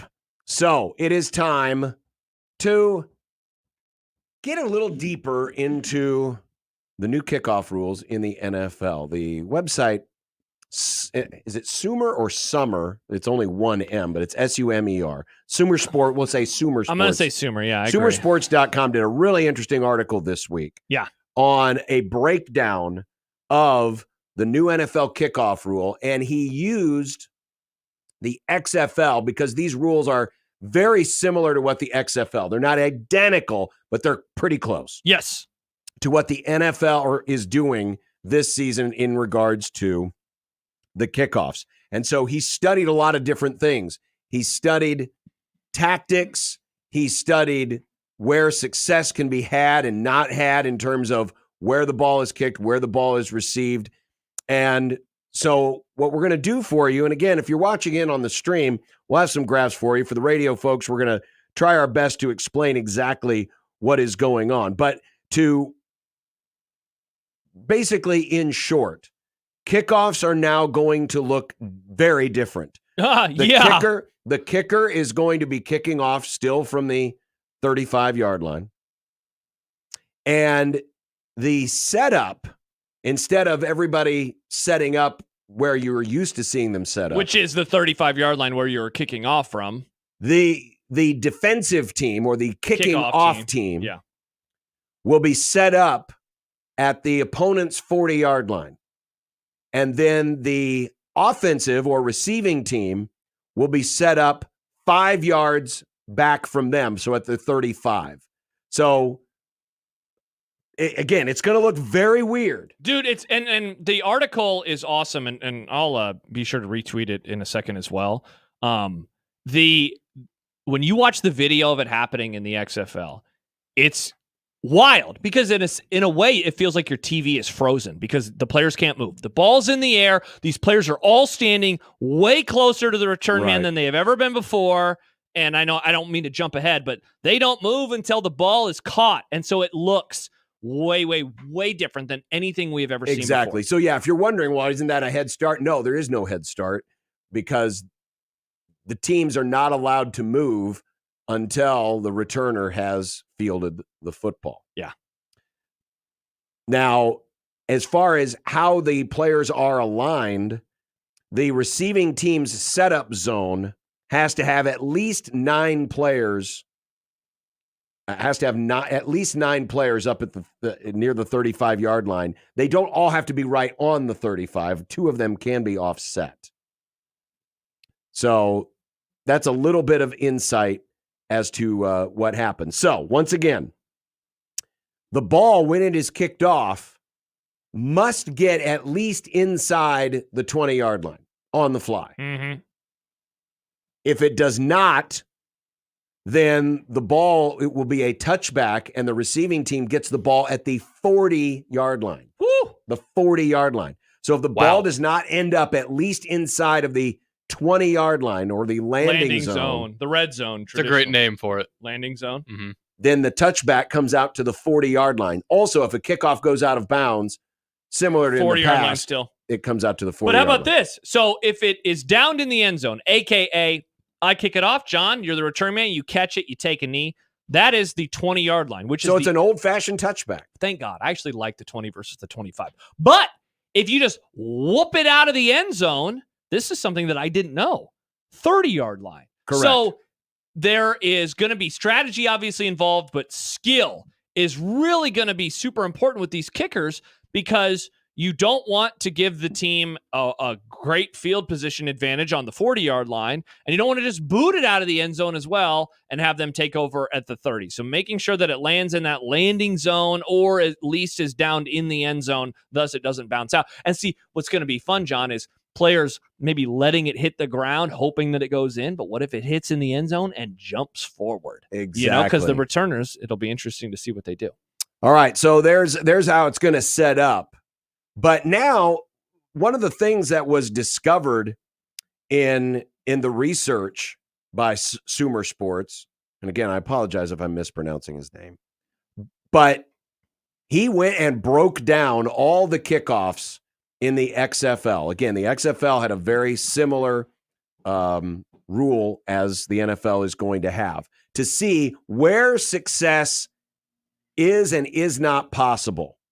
Yeah, different blocking schemes that they have. Different blocking schemes. Because really what you're going to see is the potential for the receiving team to set up their blocks similar to a running attack. Yeah, it was fun the way that he called them, that the writer described the plays, and it had typical kind of nomenclature, typical verbiage rather, of a running play to this direction or to that direction. Right. And again, because everything is in a more condensed zone, you're just not going to be able to rush everybody to one side of the field or the other to set up any kind of a wedge. By the time because there's not going to be any time. And hey, real quick. And everyone's got to be spread out along evenly. the field. You can't stack. Overload, yeah. You can't overload either as a kicking or receiving team. You can't overload. So everyone's got to be spread out in their setup. Real quick, I want to go back to the first slide because there are a couple of questions. Jordan asked, does this mean no more squib kicks? Max says, I was going to ask that. Is it where the ball lands or ends up after it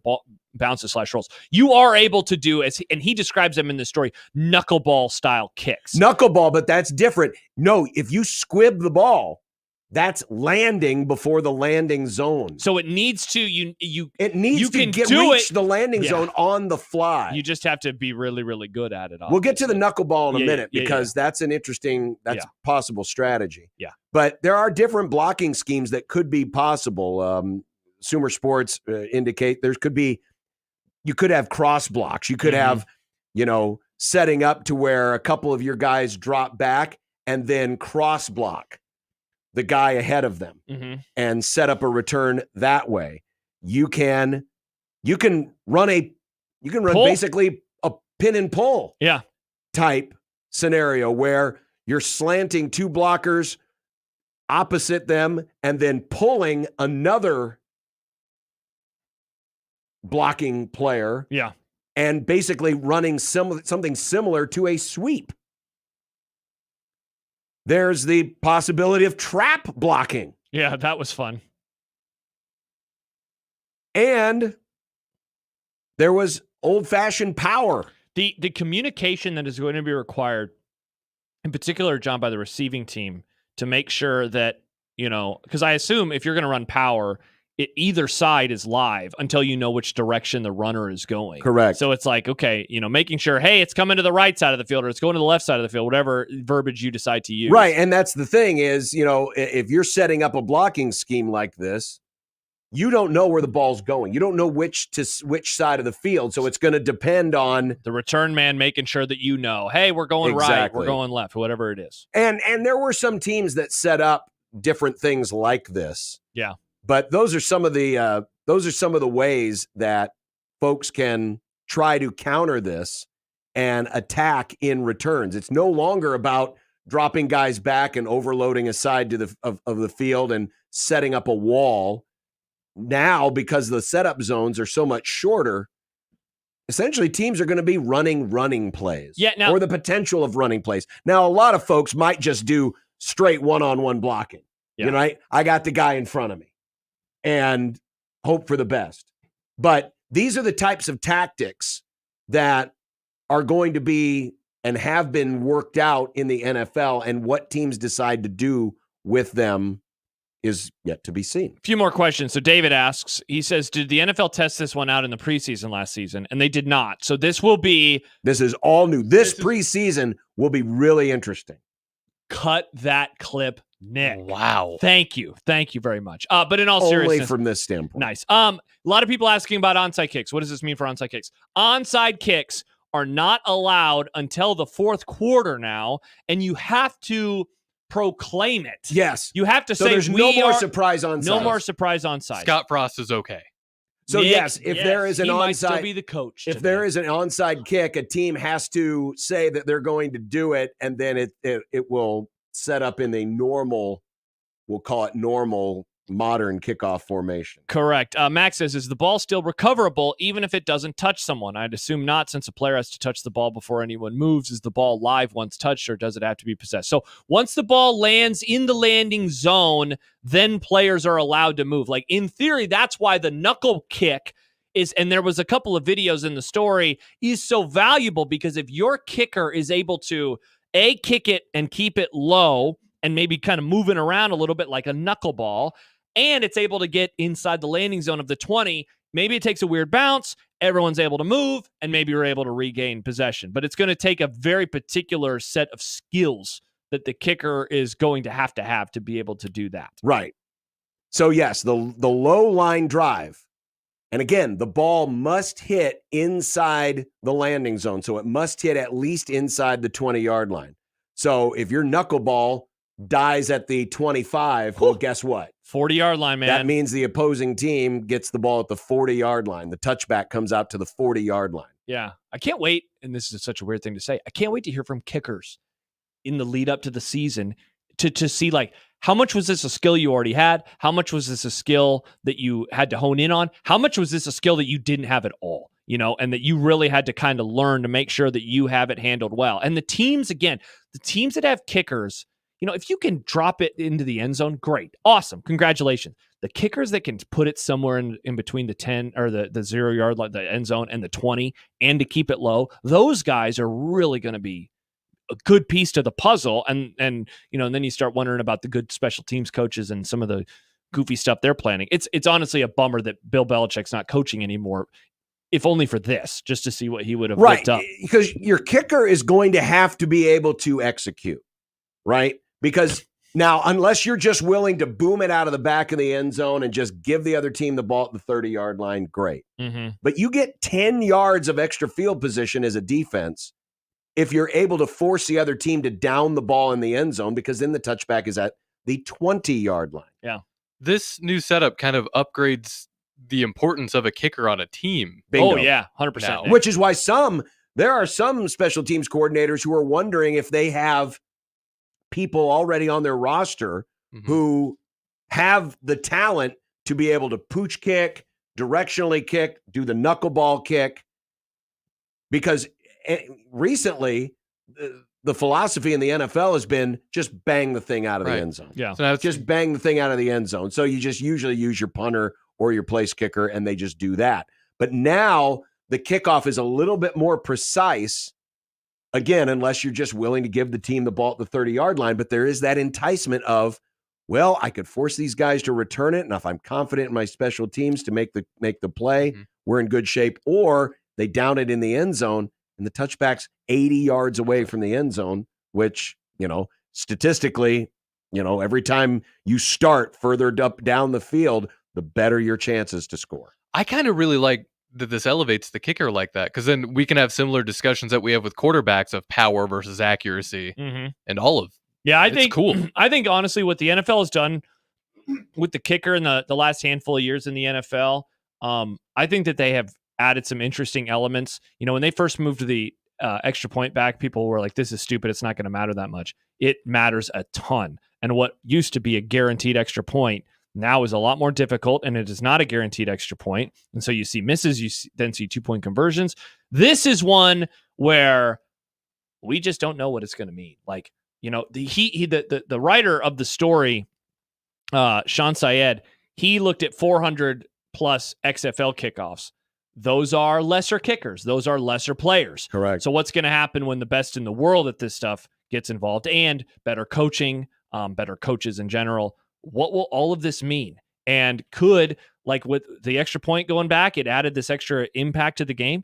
Could the kickoff be back? Like, could that be an exciting play again? Like, I'm pumped to see what it means. You know, that first Sunday, it's going to look weird, and it's going to take a while to get used to the look of it. But man, if we get exciting plays again on the kickoff, like, it's such a rarity. I will say, the extra point, or the onside kick rather, kind of disappearing sucks. In my opinion, no more surprise onside, which, you know, if you're Scott bummer. Frost, that would have been a huge advantage. But that's disappointing. But this is the offset of trying to regain some excitement in this element of special teams. Dave asks, Music City Miracle plays still in play? Yes.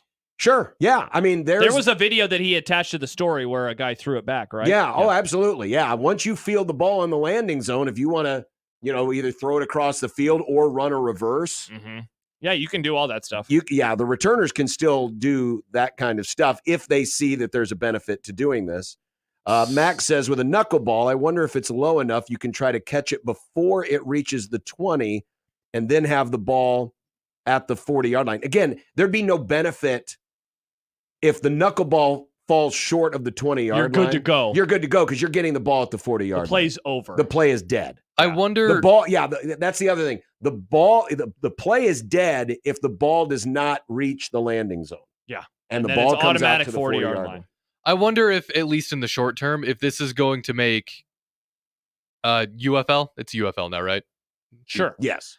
If it's going to make these players that are currently in there a little more appealing to a lot of the NFL teams. Experience. Because they have experience with this. And there's former XFL players that have recently gotten drafted that have this experience. It'll be cool to see how it shakes out over the next few years. Couple from YouTube user. What about free kicks after a safety? And then he adds, sorry if I missed it, but what if the returner doesn't catch the ball, but it lands in the end zone, but continues on out of the back of the end zone? So if the latter happens, you get the ball at the 30 because it went out of the back of the end zone. Yes. Free kicks after a safety, actually that wasn't in the story, right? My guess is that you'd just push yourself back a few yards because free kicks are done from your own 20, right? So my guess is that you'd be at your own 20-yard line, but I think it would be all the same otherwise.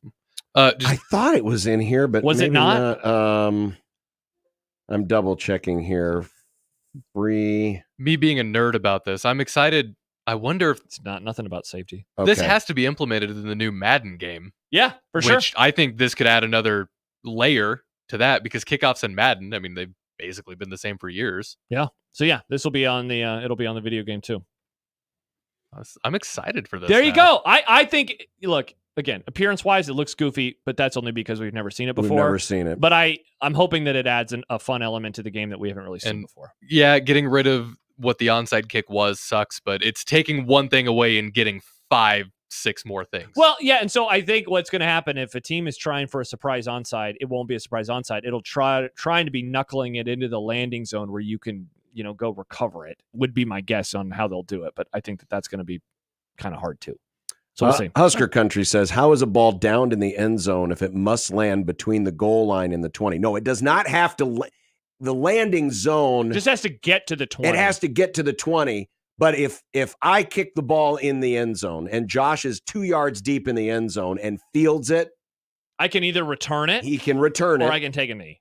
Or he can take a knee. So and if he takes a knee, he gets the ball at the 20. Yeah. So the reason for that is that's the incentive for you to come out of the end zone. Correct. They don't want, instead of it being the 25 anymore, they've moved it back to the 20. So there's a little more risk and a little more reward. But if you are towards the back of the end zone, the reward there is, man, if this bounces out of the end zone, then we get the ball at the 30. But if it were to bounce forward, you might be screwed. And so, again, what the players decide to do in those moments. So again, it's going to be a talent because if you're trying to elevate the kick enough to where it could be down in the end zone, but if Josh, let's say the kick hits in the middle of the end zone and he just lets it bounce and it goes out the back of the end zone, then it's coming out to the 30. Yeah, Cody on the text machine says, how would it be possible for someone to kneel in the end zone? If you catch a kneel, get it at the 20, or if it lands in the end zone, you get it at the 40. No. If it lands in the end zone, I mean, it's a fair play right there. Well, yeah, you've got to make a decision. You can't just let the ball hang out in the end zone. Hang out in the end zone. It either has to bounce out of the end zone, which is a touchback to the 30. Or you have to catch it and make a decision. Take a knee, either take a 20, knee, or run it out. But if you just let the ball sit there, then if you let the ball sit there, then I could recover it and score a touchdown. Yeah, it's not that's a free ball. It's not a dead ball. It's not high school. Yeah, high school, the ball hits the end zone, the play is over. Even college now, the ball hits the end zone, the play is over. Yeah, not in the NFL. Nope. Fun. So I do understand there's a lot of questions, and these are all good questions, by the way. Yeah, for sure. This story was awesome. I think all of this will make a lot more sense once we can all see it in action. This is one of the changes that we need to see because we just need to watch it unfold over the course of those preseason games. And it's funny, they'll probably talk about it on SportsCenter a lot. it'll be nice just to learn. And that's another reason I brought up Madden, because that comes out in like a month. There you go. Before the season. People love the video games. I know. Well, I mean, video Except games for are Jack Mitchell. a good way to learn. Yeah, they are. Yeah. So you can visualize. You know what else is? Oh, Jed says, I look forward to Mitch telling you guys that no one is more prepared for this new kickoff than the Chiefs. Nice. Very well played. Dumb Debates is coming up. It's going to have to be a short one today because we do have Todd Ferman coming up. Let's go, baby. So we got to get right to it. Happy hour next, 1620 The Zone.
would be nice to have a boat. Throw. It would be nice to have a boat. Throw. It would be nice to have a boat. Throw. It would be nice to have a boat. Throw. It would be nice to have a boat. Throw. It would be nice to have a boat. Throw. It would be nice to have a boat. Throw. It would be nice to have a boat. Throw. From your mom.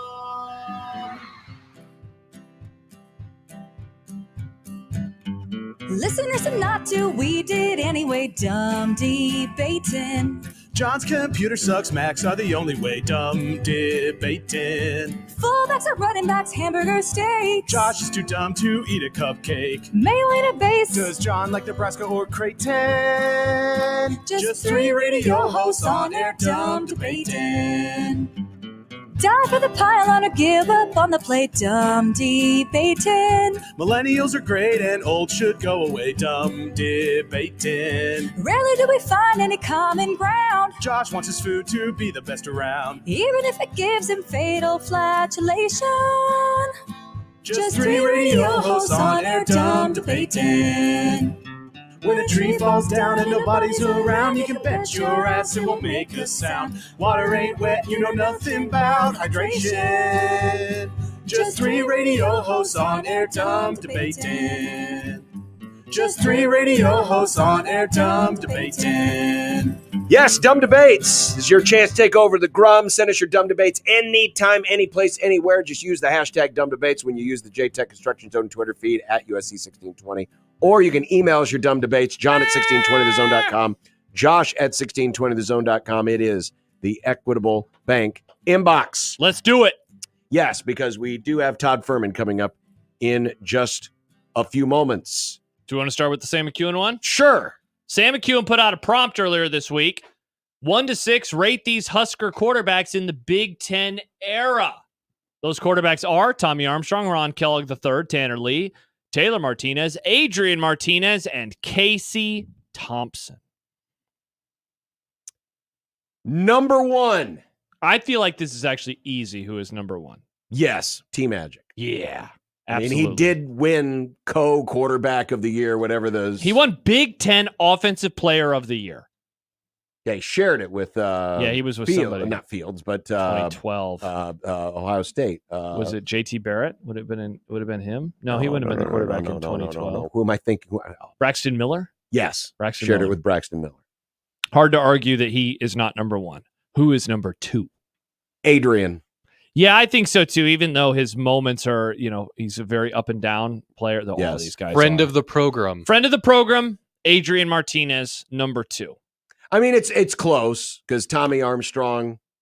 He'd be my 3rd, right? Tommy Armstrong. I mean, to me, that was the hardest choice. The hardest choice was who is number 2 and who is number 3. Yeah, I went with Adrian over Armstrong, but I will hear the argument the other way around. Yeah, because sure. Armstrong won more games. Or had better record, I guess. Yeah. I would. So we are in agreement on the first 3.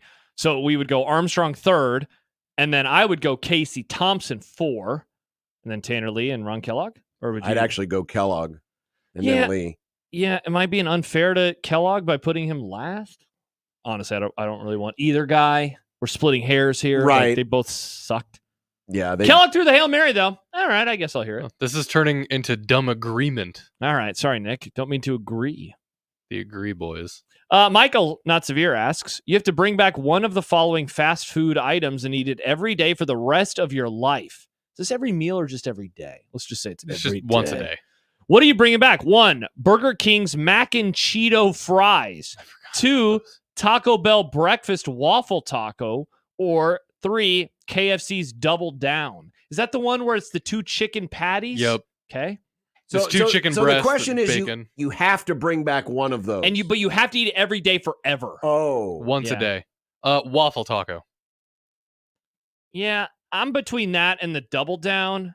I don't think that I would want. I would not want to eat 2 breaded chicken patties. So much. I've never Every liked day. the Double Down. Every time I've had it, I've never had it's it. like twice. Yeah, I you know had what? it It doesn't twice. sound bad, but to eat it every day, It never tasted like anything to me. At some point, it's too much chicken to where it doesn't taste like chicken. well, it's just chicken. I think I'm with Nick. Because what was the first one? Mac and Cheeto fries. No, thank you. That sounds gross. The waffle taco, I can deal with that. It doesn't look like it's that big, which is nice. Well, and what a picture. You're eating breakfast anyway, so I love breakfast. Yeah, for sure.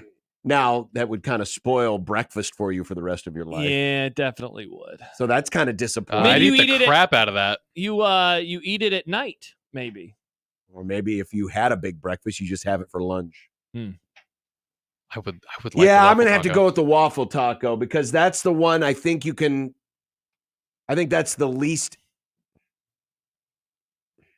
egregious. Offensive isn't the right word, but intrusive on your regular day. Yep, and that's what I'm looking for. If I have to eat it every day, what will you be doing? I'll be eating this breakfast taco. Apparently, more dumb agreements. Wow. All right, tough look for us. Yeah, another food one. There's just a lot of agreements. Tony says, "Why is medium rare steak the best way to cook it?" Juices and flavor. Yeah. Again, dumb agreements. If it's too overdone, then it's dry. I wish that medium rare. I wish that it could have the flavor profile, the taste profile, the look, the feel, but also be a higher temperature. I wish it could be warmer, but not overcooked, if that makes sense. I just wish the temperature of it was warmer, but it looked and felt and tasted like it does. Well, if it's cooked right, you get the hot sear on the outside. The hot side hot? Yeah, you got the hot side rare hot, side rare. You don't really want any cold sides. Yeah. I'm okay if it's between medium and medium rare. Yeah. I'm not. Which is where the steaks ended up being the other night that I cooked because if it happens, I'll deal with it. Yeah. Oh, I'm fine with medium. I can live with medium. Yeah, it's anything above that, and we're getting into crazy town. Can you deal with anything a little less cooked than medium rare? On the rarer side. Lately, I have been. I tried it a few years ago on accident, and it was like actually pretty solid. There's I don't know. Sometimes when we go out to sushi, they have the hot beef rock, where it's just a really hot rock that you put strips of steak on. Yeah. And sometimes when I make that, it's not fully cooked through, and it's great. I love it. That's fun. The answer to that is it depends on the cut of meat. Oh yeah, definitely not. It depends on the steak. Not your garbage roast beef or whatever. What's the thing that you like? Pot roast. Not pot roast. That's not a steak. That's a pot roast. Yeah, what is it? What's it called? What's prime rib? What about prime rib? The prime rib's basically like a roast. Well, yeah, but I don't think you want that rare. Joe in Vegas says, don't know if this is really a question, but it bothered me from day one that they gave Dylan Raiola number 15. As far as I'm concerned, Tommy Frazier is the greatest of all time. I feel the number should be permanently retired. The problem with permanently retiring numbers is you're running out of numbers. In fact, Nebraska famously had some permanently retired jerseys that they just had to bring back. And so now the only permanently retired numbers are the 60 for Tom Novak and the 72? No, what was Bob Brown? That's why places should just let people have as many numbers as they want. Oh, there's infinite numbers. You don't want someone wearing 1,412 on the jersey. It would you just or put letters in there. Be 10A. Pretty soon there's going to be. Oh, Nick, shut up. Day fight 20, 60, and 68. They permanently retired Johnny Rogers' number. Is nobody 20 anymore? I thought they brought that back too. Maybe unless they changed it. Now that was originally a retired number, and then Johnny famously brought it out of retirement for his son Terry to wear. There is no one wearing 20 right now. But there are 3 19s. All right, so maybe they did make. I don't remember that being reinstituted, but Mike Rozier's number was retired for a spell. Dave Remington's, yeah, and they had to bring those back because they don't have enough numbers. But maybe now that we have roster limits, or could be having roster limits soon, maybe we'll be able to bring back the permanently retired jerseys. There you go. I'm still gonna be pro. Put letters on there. No, that's horrible. The 21K. I mean, that would be like being at a sprint car race. That'd exactly. Cool. Bad. I like that. It'd look good on the helmets. El Scorcha wasn't Marlon Lucky number 20. He was, but it's not on the. So there have been 20s that are not just Johnny Rogers relations. Marlon Lucky was 20 and then he was 5. Yeah, that's a good question. I think we probably need clarification. I mean, it's possible they haven't issued the number 20, but it's not like officially retired. Yeah, exactly. It's a good question, though. Coming up, Todd Ferman. I have some news, non-sports news before we go to break, if you'd like. Is this about sloped roofs? Well, it's about the president. Yeah. COVID. Oh, they're using that now as the reason for him? No, he's tested positive for COVID. Really? They just announced it. Hmm. Huh. A little breaking news as we go to break. Talk to Todd Ferman. Next on 1620 The Zone. Nick Grimm for Circus Sports Iowa. Just because there's no more baseball happening this week doesn't mean there's not still many opportunities for you to win with Circus Sports Iowa. Tonight, there's basketball. Not only just the NBA Summer League, but the WNBA. The Fever take on the Wings tonight in Dallas. Tight moneyline splits has the Indiana Fever at minus 182. You can also get your picks in now for the Open Championship. That starts tomorrow, and those lines update every single round, so you'll want to get those in now. Scotty Scheffler is currently in the top pick to win at plus 550. And with things like golf, another place where Circus Sports Iowa really shines is large market bets like these golf tournaments. They don't keep as much money on any large market bets. That just means they have a lot of people who set the most accurate lines for you, so you can be rest assured your picks will be the best you can get. And of course, they're ready for football too, with their contests Circa Million 6 and Circa Survivor. $16 million in guaranteed prizes between the two. Details for that at circasports.com. Download your new sportsbook today and bet like a pro anywhere in the state of Iowa. Circa Sports Iowa. If you or someone you know may have a problem with gambling, call 1-800-238-7633.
So it should be another great weekend of football. Todd Ferman from the Bet the Board podcast. Time to talk a little money.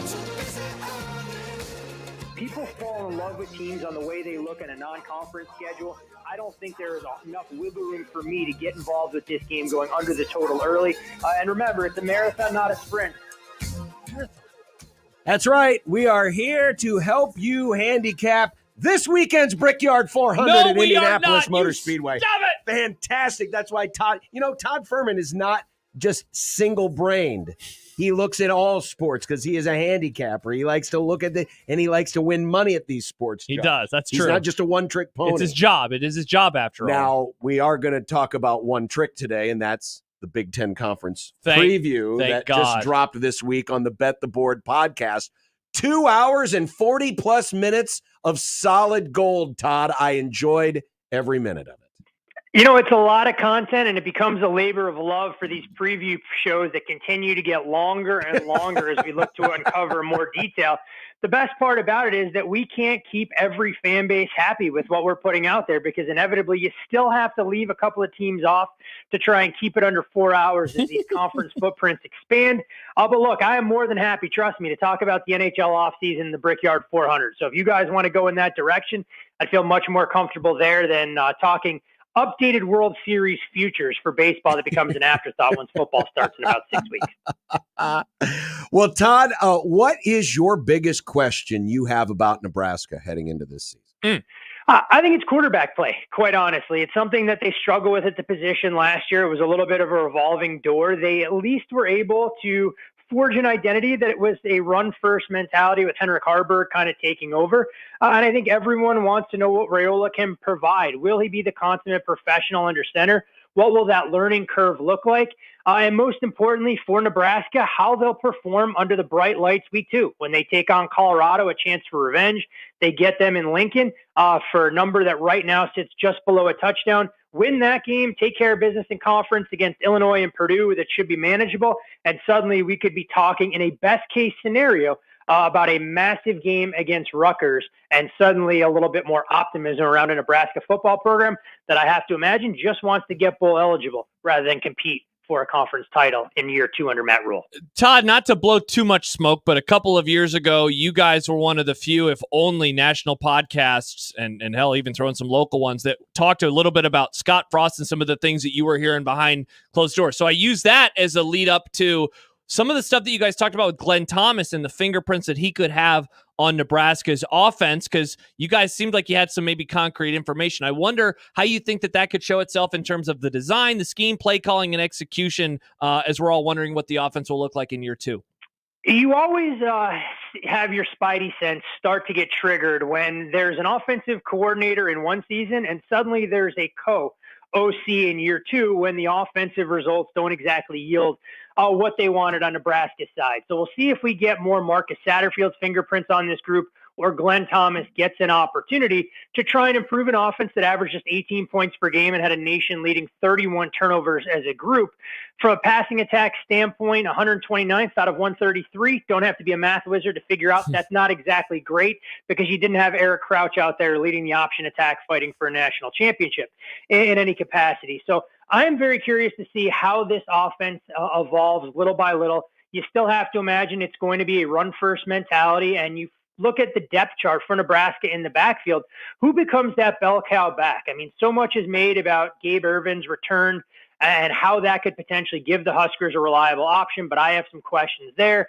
Does Dante Dowdell show his capabilities at that position? Or is this a team that's going to be a little bit more aggressive trying to throw the football and get some of their talented playmakers involved? So I think it's a wait-and-see approach for Nebraska. Maybe we don't get it on full display in their opener, but when you talk about that game against Colorado week 2, whatever this team can do offensively and that they've played their cards tight to the vest in fall camp, you have to imagine it'll be on full display then. Todd Ferman, Bet the Board podcast, their new Big Ten preview just dropped this week, wherever you download your podcast at Bet the Board podcast. Speaking of offensive coordinators, how much of a difference do you see Tim Lester having as Iowa's first non-Ferentz OC in several years? I mean, is it possible for Iowa's offense to get worse? I think that becomes the single overarching question. And when you look at this Hawkeyes team, I think they're excited. Maybe not the right word, optimistic about Cade McNamara potentially returning from that knee injury. All signs point to him being available, but I don't think you go out and try and bring in Brandon Sullivan in the transfer portal if you feel you have a true QB1 under center. And for all those Iowa fans that want to look at what the offense could have been as Cade McNamara grew into the role, look, he ranked 119th or worse among qualifying FBS quarterbacks in completion percentage, yards per pass attempt, and pass efficiency. And all of that won't fall on his shoulders. But when I look at this Iowa team, I think there are some interesting playmakers both in the backfield and in that receiving room. But I think the one thing that we try to highlight on the podcast and make reference to, this is an Iowa team that hasn't been great on the offensive line. And that was always the trademark for this team for years. That they were going to be physical, they were going to beat you up, and we know about the off-field situation with strength and conditioning coaches. I think you're starting to see that manifest in on-field results. So Tim Lester, in my opinion, has to open up the playbook a little bit. The schedule extremely favorable for Iowa, who should be favored in 11 of their 12 games, albeit a number of those games only with about a 58 to 60% implied win probability when you look at short numbers. But the path is there and a schedule that's favorable. If Iowa can get their offense to at least be slightly below average, not rock bottom, that the Hawkeyes have a chance to eclipse odds makers' expectations, which are widely set around 7.5, 8 wins. Todd, I recommended the pod to some of my friends, and I got two reactions. The first one was always, wow, it's cool that they seem to like Nebraska this year. That makes me feel good. The other was, wow, they really don't like Wisconsin this year. That also makes me feel pretty good. What is it about the Badgers in year 2 under Fickell that perhaps has you guys as doubters? I think the big question is, will Phil Longo's system ever really take? When you're talking about inclement weather in Madison, there's a reason that Wisconsin always tried to land talented offensive linemen, a stable of running backs, and regardless of hook or by crook, they were going to run the football when it was 70 and 5 and sunny in early September, and they were going to do the same with 20-plus mile-an-hour wind gusts as they got deeper into November. Tyler Van Dyke is a Connecticut kid that never really scratched the surface truly of his potential at Miami. It was a little bit of a carousel there. We'll see if he's able to try and lead the offense, although when you look at some of the reports that came out from spring, not exactly a fate, accompli that it was going to be Van Dyke as a starter. They said it was a lot closer with Braden Locke, although I do think TVD takes over. When you look at Wisconsin, and as far as their running backs are concerned, Ches Malusi, granted an extra year of eligibility if he can stay healthy, but I'm not sure it's as easy as him and Tyree Walker taking over for Braylon Allen. And when we look at this team defensively, the secondary may be one of the best in the Big Ten when you can bring back players like Hunter Wooler and Ricardo Hallman. But I think up front for Wisconsin, they have to answer a lot of questions along the defensive line. And if you're not good in the trenches, you guys know as well as anybody, tough to win Big Ten football, even with the conference looking a little bit different. So a little bit of skepticism. I think Luke Fickell will be just fine. But my questions remain about Wisconsin trying to forge their offensive identity. And if they really needed to abandon some of those core principles that made the program what it was, and quite frankly, what made Luke Fickell so successful during his tenure at Cincinnati as well. Todd Ferman, Bet the Board podcast, joining us on the 42 Degrees The Source hotline. Let's talk about one of the newbies, and it's the newbie that's getting most of the attention because they're one of the co-favorites, you would say, in this conference coming into their first year in the league, and that's the Oregon Ducks. And we have seen it before. We mentioned it earlier in the program. 2011, Nebraska entered the conference. They were the preseason favorites. It didn't go as planned. Oregon getting some love as a potential favorite to win this league. We've seen other teams move to new conferences and take it on the chin in year one. Why would Oregon not be one of those teams? When you look at the way the Ducks have kind of built up this roster, I think it's a little bit of a different comparison here. You bring in a veteran quarterback in Dylan Gabriel that's had success at multiple stops along the way. And given what we saw last year from Will Stein when he kind of worked with Bo Nix again under his tutelage, no reason for me to believe that Gabriel can't stretch the field even more successfully than what we saw from the Oregon offense last year. Now, Dan Lanning has said, over the last couple of years during a short time in Eugene, their goal was to kind of beef up along the offensive and defensive line. That's what it takes when you adjust to a true P4 schedule. And while the Pac-12 was stronger last year, I don't think it's necessarily as top-heavy as what we're seeing in the Big Ten this season. You look at Oregon's schedule, their most difficult stretch will be 2 road trips in 3 weeks when they go across the country to play at Michigan and at Wisconsin in November. No easy feat. And fortunately for the Ducks, they do draw Ohio State in Autzen in the middle of October, a game that, depending on where you look, Ohio State a short favorite at some books, Oregon a short favorite in others. And I think as you begin to try and identify what Oregon can do so well, I mean, they went out and addressed some of their positions of need, not just a quarterback in the portal. When you bring in a former 5-star receiver, Evan Stewart from Texas A&M, you solidify the defensive backfield with an underrated corner, in my opinion, in Jabbar Muhammad, who comes over from Washington. But for this team to be successful and go out there and win 11 games and flirt with a college football playoff berth like the odds suggest, defensively, I think Tosh Lupoy has to get the most out of one of these defensive lines that could potentially be one of the top 10 groups in the country. If the secondary is able to live up to some of those advanced expectations as well and get all the transfers to gel, no reason for me to believe that we couldn't be talking about a potential Oregon-Ohio State rematch in the Big Ten Championship. But full disclosure here, guys, this is a win total that I haven't touched. Not quite sure how it'll look, but I can tell you in the odds for them to make the college football playoff open around $2, they did take sharp money driving that price closer to that $3 range where it currently sits. Todd, that other team that you mentioned, Ohio State, is this just a discussion about what happens with Will Howard at quarterback and what level he is able to get to, especially in those big games? And as he plays, so go the Ohio State Buckeyes? I think that's a big part of it. When we look at Will Howard, we have enough of a sample size during his time at Kansas State that he can operate an offense like a consummate pro. Will he raise the ceiling the same way as an elite quarterback might? In my opinion, probably not. But, in Chip Kelly's offense now, he takes over for OC, formerly Ryan Day, learned under Chip during their time at New Hampshire. You begin to wonder if this team, it's as simple as, hey, if the ground game gets going behind Travion Henderson and Quinshon Judkins, things are going to be just fine. We know that Ohio State always recruits the wide receiver position at one of the best levels in the entire country. And as far as, the offensive line, you have to think that this group will get better compared to what we saw when they bottomed out in their 14-3 loss in the bowl game against Missouri with 4 or 5 starters returning. Now, defensively, you have a lot of experience for a team that allowed just more than 11 points per game, should trend up. But the question I always have, and I think Payne did an excellent job when we talked about it, when you're returning to Ohio State for your 4th or 5th year, oftentimes it tells you about what things look like in terms of your ability to contribute at the next level. So, having a consummate college star is one thing, but having a 5-star that can leave school after 2 or 3 years jump off the page changes the dynamic a little bit for me. But the one thing I do like, they went out and addressed the secondary. You bring in a player like Caleb Downs, who is arguably one of Alabama's best players that wasn't drafted last year. It goes a long way. And I think the Buckeyes, with a giant target on their back, have kind of embraced that mentality. Before the Buckeyes to be successful, it's not going up to Eugene and beating Oregon. It's holding serve in that regular season finale against Michigan, where as of right now, they are more than a touchdown favorite. And I think the Buckeyes are worthy favorites, but I do have some questions about, is their A-game capable of knocking off some of the elite teams in the country this season? Todd, this is a conference that is only having its second national champion in the last 20 years.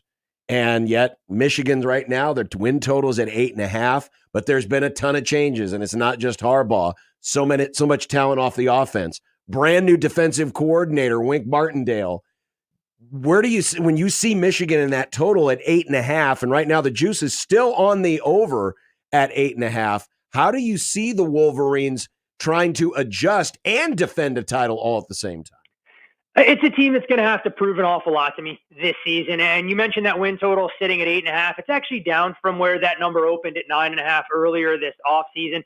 A big, one-game adjustment in the betting market. When you look at what their odds were to win the conference, 5.5 to 1, thereabouts where it opened, that number continues to drift out to 7.5 to 1. And when you try and figure out the coaching change, can Sharon Moore be able to get the most out of this team? It's one thing when you fill in a limited sample size and Coach Harbaugh served a suspension. It's something completely different when you have to make those in-game adjustments and teams can, begin to plan for some of those tendencies that they see. As far as the new coordinators, a big task for Kirk Campbell on the offensive side at the quarterback spot. I'm not sure that Alex Orji is able to really stretch the field and give them a dynamic thrower. I know folks that are detractors of J.J. McCarthy will say, not like he had to do that all that much last year. I do think the receiver room is a little bit better, but let's see if Donovan Edwards can be that bell cow back that Blake Corum really became. And the one thing that's tough to ignore, despite winning the national championship, is that Michigan didn't really run the football last year at the same level that we'd seen in the previous editions. Defensively, you mentioned Wink Martindale, and the one thing we know about Wink, he loves to blitz and heat up opposing quarterbacks. Will that work at the college level if he can disguise some of that coverage? I think there's an avenue for them to be successful. And this is a group that allowed its fewest points per game by a Big Ten team since 1997, when Michigan held their opponents to under 10 points per contest. I mean, there are still a lot of difference makers in this particular group, most notably Will Johnson. So I can understand why people think that Michigan can run it back this season. But for me, again, we'll get to know everything we need to about this team early on in the season when they play host to Texas. Week 2 is more than a field goal underdog. And then in week 4, when they'll get a USC Trojans team that, in my opinion, has flown a little bit under the radar if Lincoln Riley can make a decision in terms of what quarterback gives that offense the most upside. Friends, that's only a small smidge of what you'll get in the full pod that just dropped this week, the Bet the Board podcast. If you want to find out about the conference, and even though they don't go in depth on every single team, every team gets mentioned.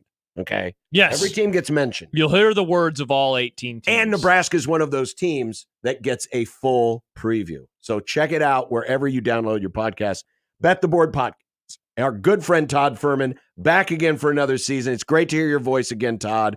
Thank you very much. And get your breath. Do you still have an SEC pod to drop? They do. Yep, we do. The SEC podcast slated for tomorrow, and I'm just hoping that we can get through that thing in under 3 hours. I'm not optimistic about that being the case, but the nice part of getting these preview podcasts churned out now is that folks that aren't diehard college football fans can break these up into bite-sized portions with those timestamps. And a lot of the information will still be very relevant about a month from now, so they can do their prep, allow us to do the heavy lifting, so they don't have to comb through every periodical on the internet and try and figure out what meaningless comments will get shared throughout the course of these high-profile conference media days. Amen. Todd, thanks again. We appreciate it. Always a pleasure, gents. Thanks for the opportunity to talk a little ball, and can't wait for the season to start about 6 weeks from now. Thank you, Todd. Todd Ferman of the Bet the Board podcast. Oh, 6 weeks from That's now. a long time. That is a long, long time. Still got all the NFL preview pods to drop, too. They'll do those division by division. You know what I've just realized? That football is 6 weeks away. Yes, because Theo is starting to speak in his weird cryptic riddles again. Oh, Theo the Riddle Man. He What did hasn't done say? that during the offseason, but now he's disappointed the Junkies and Schaefer are hyping Heiberg at QB2. I have figured out what that... So Schaefer, he did say earlier today, and he said this before on our show, that he likes Heinrich Harburg. He is bullish on him as quarterback too. The Junkies, that is the Big Red Junkies, of which Jed is one of them. Look at that. I speak Theo. Oh, no. Yeah, sometimes, Nick, sometimes... Why do you speak Theo? Well, I figured it out. Clues. There were clues there. Junkies, that's Jed and his friends. Okay. Schaefer, that's Mike Schaefer. Harburg, he's a quarterback. You can be the official Theo translation expert. Well, the other one, I don't know what he means. Huckabee Sanders, new look, eye emoji, heart emoji, another heart emoji, ring emoji. I thought Huckabee Sanders was already married. Did she get a new ring? Wasn't Huckabee? Is he? I need to ask you a question off the air. We'll take a break, and we've got content coming up next on Lovely. 1620 The Zone.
Look, I made you some Unsportsmanlike content.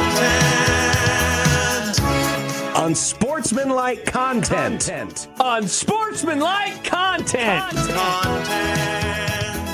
Content that's unsportsmanlike. Okay. Winding down the grum today on this Wednesday. It's time for some unsportsmanlike content. And it's time for our obligatory question about the uniforms and last night's All-Star game. Your thoughts? That somehow those got past, I would assume, to be several layers of quality control, and they still got made. Can we blame Nike for this? They've struggled lately. Remember the baseball uniforms, and now they give us these? Can we blame Rob Manfred? Ultimately, we have to blame somebody in baseball because they're the ones that signed off on this. It could have been very easy. It could have been a simple phone call to every one of the 60 All-Stars saying, hey, guys, bring your uniform with you from wherever you're coming from, and we'll just wear those. They should give them back. It could have been solved that quick. From whence they came. They were horrible. They were bad. Actually, didn't hate the hats, though. I think I said it earlier. Have an All-Star hat. Allow them to wear the regular uniforms, which it sounds like they will be doing moving forward. That is going to be good for the sport. It will be good for all parties. I like that part of the All-Star game. I do not like this part of the All-Star game. Josh. Nick. You are of money. What? You are good at begging people to Venmo you. Oh, yeah. At Josh Tweederson.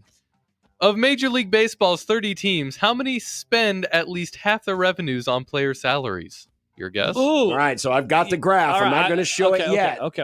But so I'm guessing there's 30 teams. Yeah. How many of them spend at least half of their revenues on salaries? All right, given the discourse that has surrounded the hot stove over the last few years, I'm going to guess it's a small number of teams. Let's go with 6.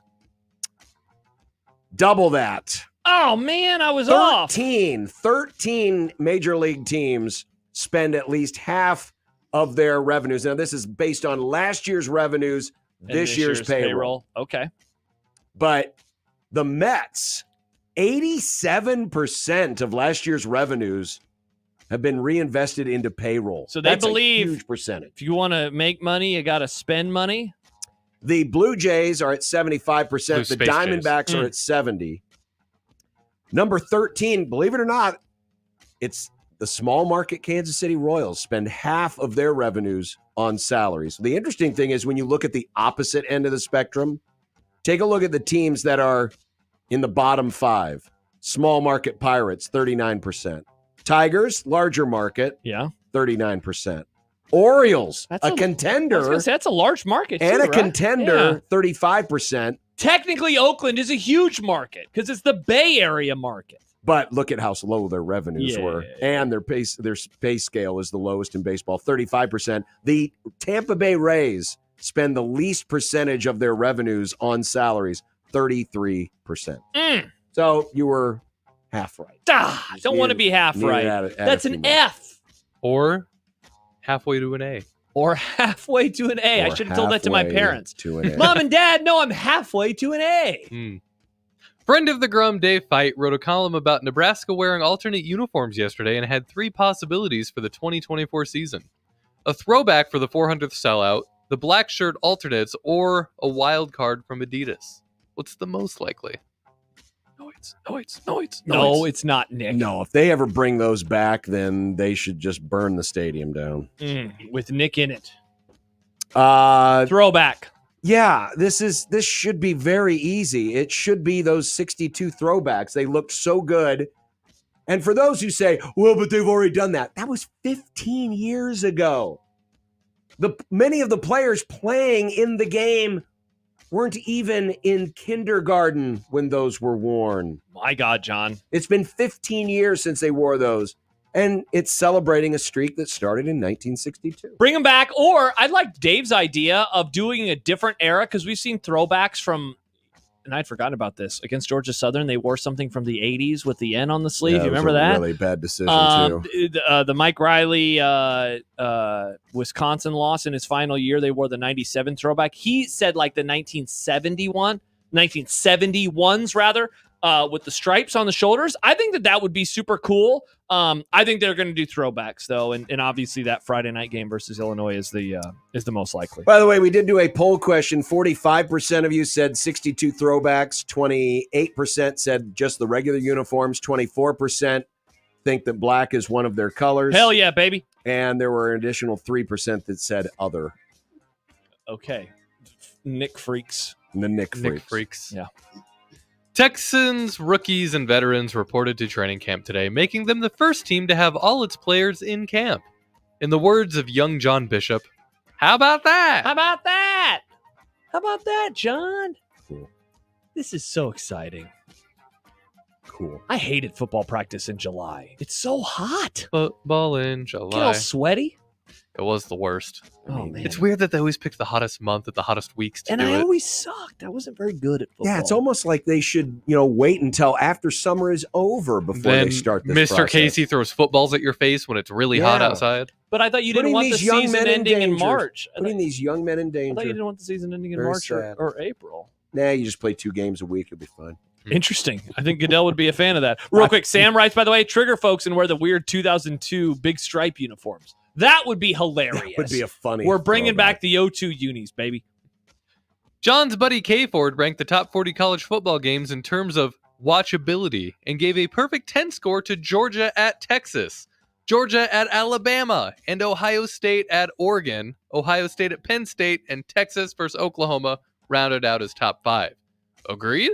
And anything stand out about this list? I mean, those are certainly some really good and important games. You get conference realignment in two of them in terms of Georgia, Texas. That's a new matchup. Ohio State, Oregon. That's a new matchup.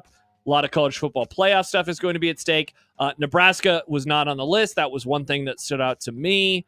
Honestly, Nebraska. No, they shouldn't be. The Colorado game at this point is the only thing that would. Yeah, we are jacked for that nationally. It's not going to mean much. Yeah, it's almost like it's not that important a game. Like it's not a Super Bowl. No, wouldn't say that, John. I would say it is a Super Bowl. Only if it's against Colorado. Wow. Okay. We were done talking. No, I know. I just felt like there's going to be more, and then I talked, and then it deflated everything. No, so. you could have just kept going right into the next question. Nick Saban has changed his tune on an expanded playoff, saying, I don't have a good Nick Saban impression.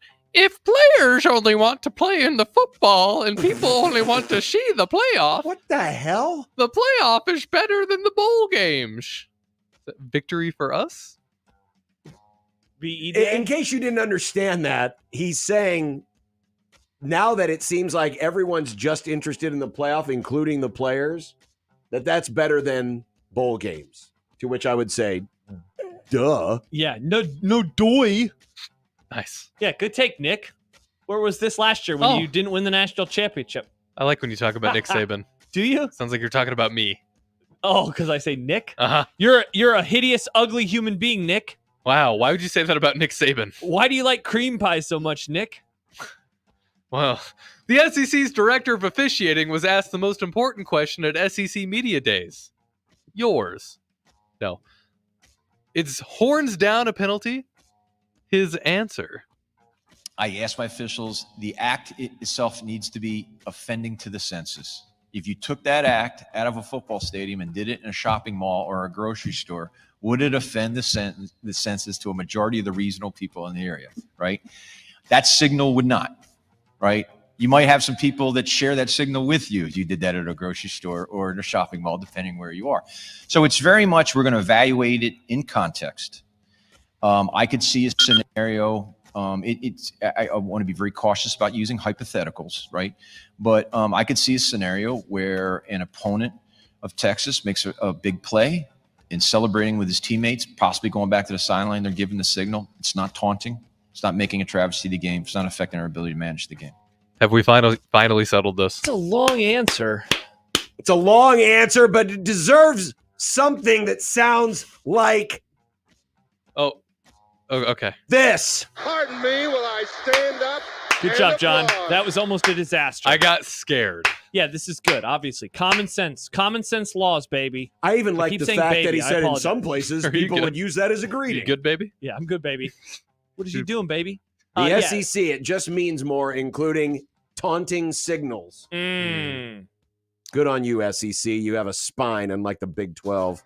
And now, fellas, it's time for today's Republican National Convention play of the day. Bottom line to every single thing that's going on in this great country today is one thing. We become totally unhinged if Donald Trump is not elected in November.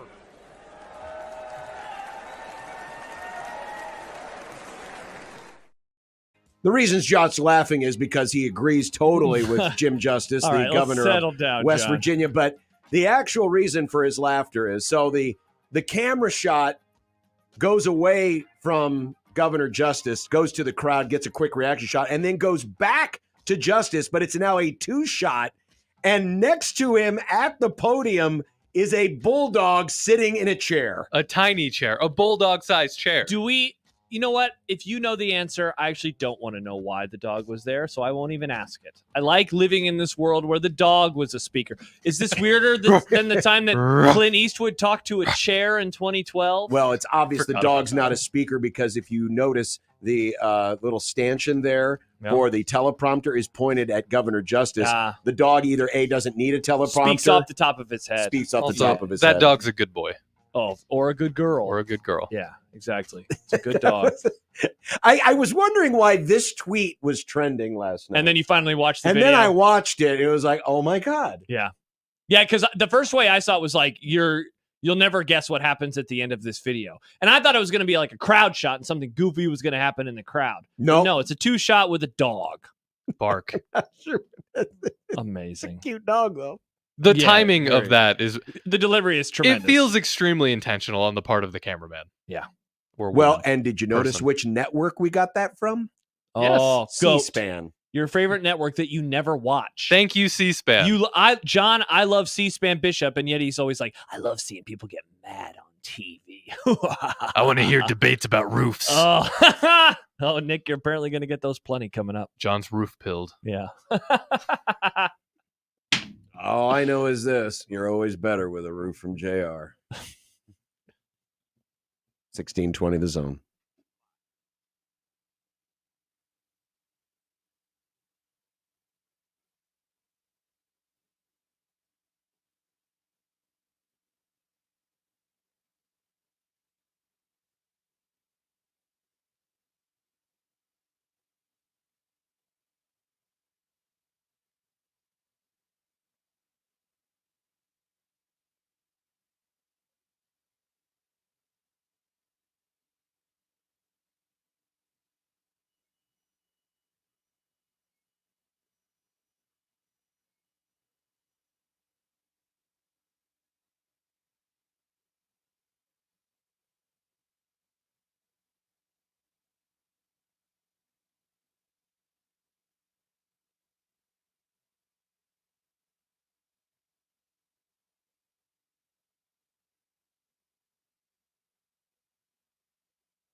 When you knock us down, we're going to get up. And on the way up, we're going to bite a kneecap off. Crust is good on your pizza, not your ass. I will eat your ass first. He's tough as a Woolworth steak. And then it's going to take 2 more shots to knock us down.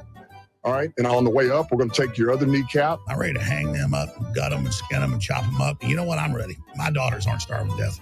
I'll eat my neighbors. And we're going to get up, and then it's going to take 3 shots to get us down. And when we do, we're going to take another hunk out of you. Cliff, what are you going to take away as your best memory from playing basketball at Boston College? Probably just, like, going out to eat. By the way, a reminder, Churco, this week's zone deal.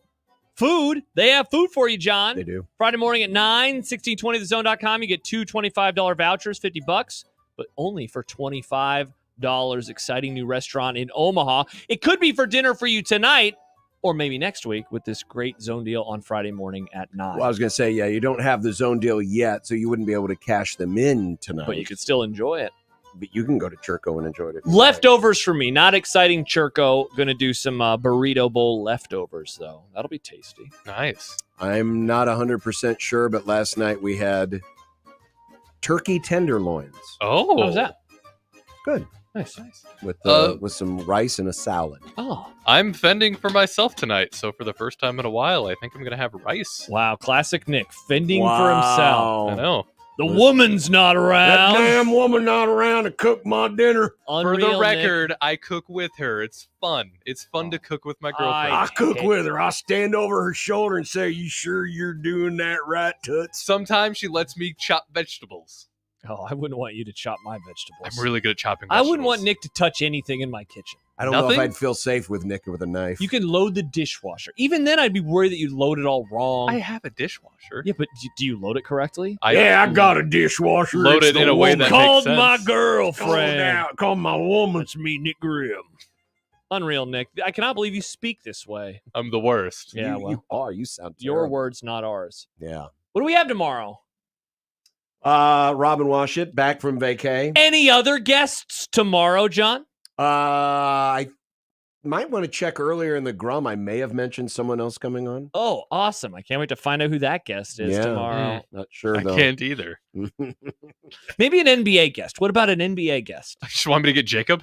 What You would talk we Summer about? League? Oh, yeah, Summer League. Talk League? I mean, the Celtics are already on their way to number 19. Right. Gross. Bye. Bye.